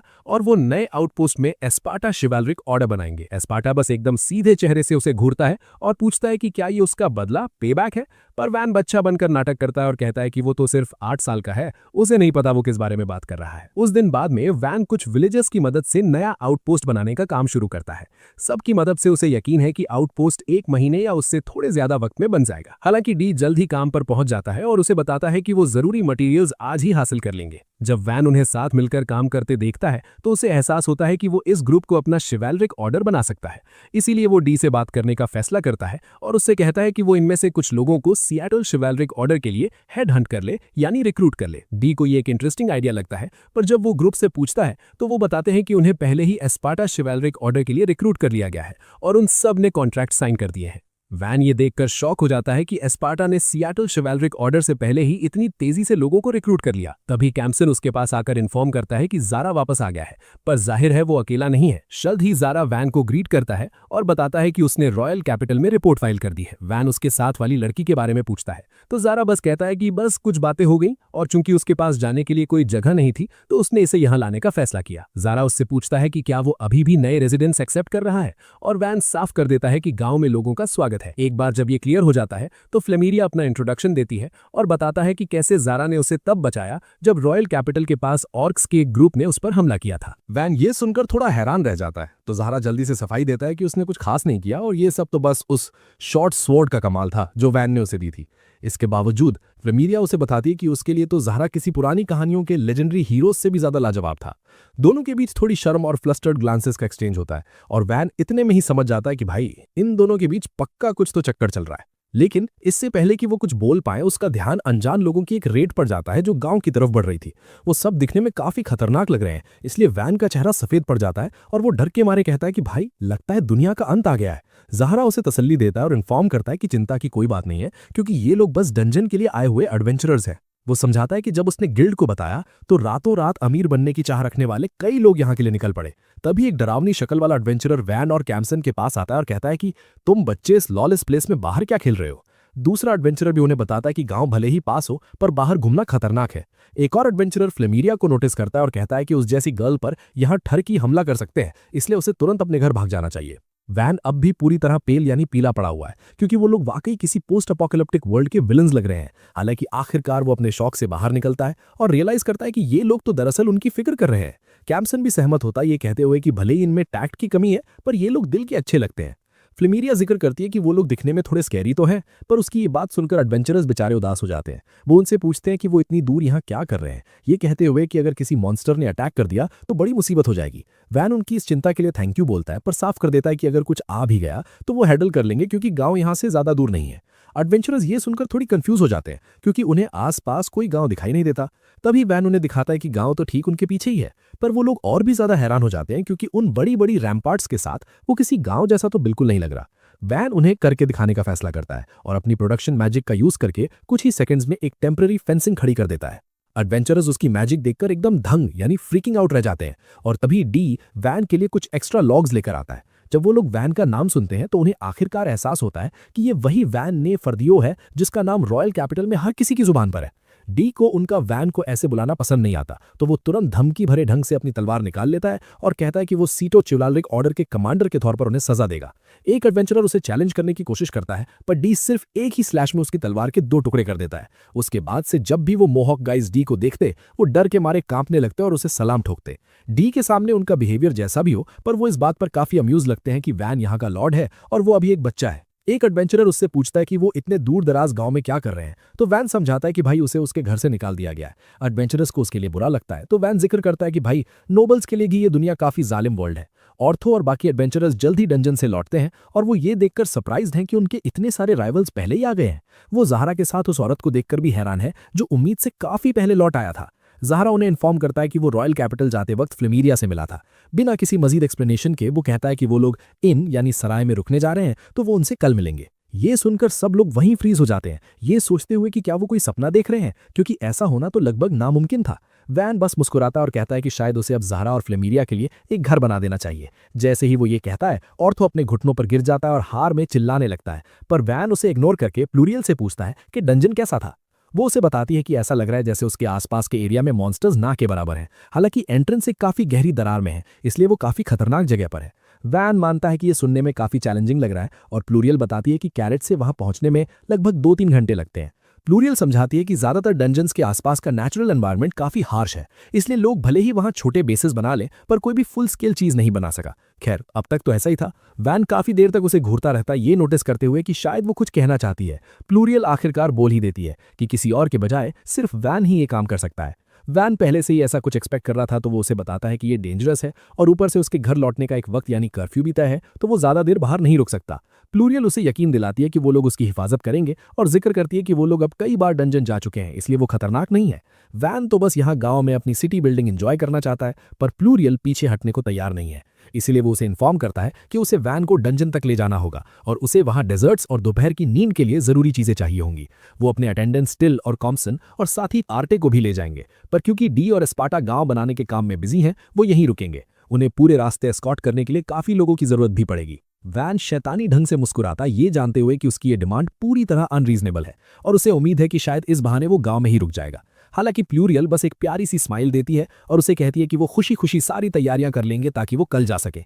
वैन ये सुनकर फ्रीज हो जाता है, पर प्लूरियल उसे इग्नोर करती है और खुशी खुशी ऑर्थो को बताती है कि वैन कल बेस बनाने के लिए उनके साथ चल रहा है, इसलिए उन्हें सब कुछ फटाफट प्रिपेयर कर लेना चाहिए।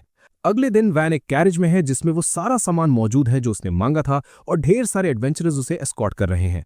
रास्ते में वो नोटिस करता है कि कॉम्सन की तबीयत थोड़ी खराब लग रही है और ये देखकर उसे थोड़ा बुरा लगता है। तभी ग्रुप का सामना एक विशाल ट्रोल से होता है, पर नए एडवेंचरर्स बिना किसी हिचकिचाहट के उसे तुरंत ढेर कर देते हैं। भले ही वो लोग काफी एफिशिएंट हैं, पर वैन को उनका वो चिल्लाना बड़ा अनोइंग लगता है, पर खैर वो इस बारे में कुछ कर तो नहीं सकता।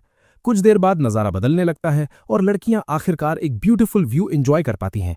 वो नोटिस करती हैं कि यहाँ की हवा पहले से काफी क्रिस्प और रिफ्रेशिंग है। वैन ये देखकर खुश है कि कम से कम लेडीज तो अपनी इस आउटिंग को एंजॉय कर रही हैं, बेचारे कॉम्सन बिकरा नहीं जो अभी भी परेशान है। ऑर्थो उन्हें इन्फॉर्म करता है कि जैसे ही वो ये रास्ता क्रॉस करेंगे वो वहां पहुंच जाएंगे, तो वैन कैरेज से बाहर झांक कर देखने का फैसला करता है कि उसका मतलब क्या है। नज़ारा देखते ही उसकी हालत खराब हो जाती है और वो तुरंत कैरेज रोकने का ऑर्डर देता है। एडवेंचरर्स रुक तो जाते हैं, पर वो थोड़े कंफ्यूज्ड है क्योंकि वो लगभग पहुंच ही चुके थे। वैन कैरेज से नीचे उतरता है ताकि अपने डर की वजह कंफर्म कर सके और वो देखता है कि एक एडवेंचरर बड़े मजे से एक लकड़ी के लट्ठे पर चलकर बैलेंस बना रहा है जो खाई के दोनों हिस्सों को जोड़ता है। वो लोग साफ तौर पर समझ नहीं पा रहे कि गलत क्या है और वैन को जल्द ही एहसास होता है कि शायद इन एडवेंचरर्स के दिमाग में सेफ्टी फर्स्ट जैसा कोई कॉन्सेप्ट है ही नहीं। इसलिए वो उनसे कहता है कि ऐसी जगहों के बारे में दोबारा सोचे जहां एक छोटी सी गलती का मतलब सीधा मौत है। एडवेंचरर्स अब भी थोड़े कंफ्यूज है, तो वैन उन्हें अपने घुटनों पर बैठने को कहता है ताकि वो अपनी गलती पर थोड़ा गौर कर सकें। दूसरी तरफ ज़ारा लगातार उस लकड़ी पर जंप कर रहा है और यकीन दिला रहा है कि ये बड़ा फन है और वैन को भी ट्राई करना चाहिए। वैन बस उससे एक सवाल करता है कि अगर वो अभी इस लकड़ी को लात मार दे तो क्या होगा, जिस पर ज़ारा तुरंत पैनिक कर जाता है और कहता है कि भाई मैं तो मर जाऊंगा। वैन सबको समझाता है कि भले ही ज़ारा अपने पैरों पर काफी लाइट है, पर ये लकड़ियां घूम सकती हैं या टूट सकती हैं और वो सीधा नीचे गिरकर मौत के मुंह में जा सकता है। एक बार जब सब ये बात समझ जाते हैं तो वो उनसे पूछता है कि उसे इन लकड़ियों का क्या करना चाहिए, पर एडवेंचरर्स उसे अब भी सीरियसली नहीं ले रहे।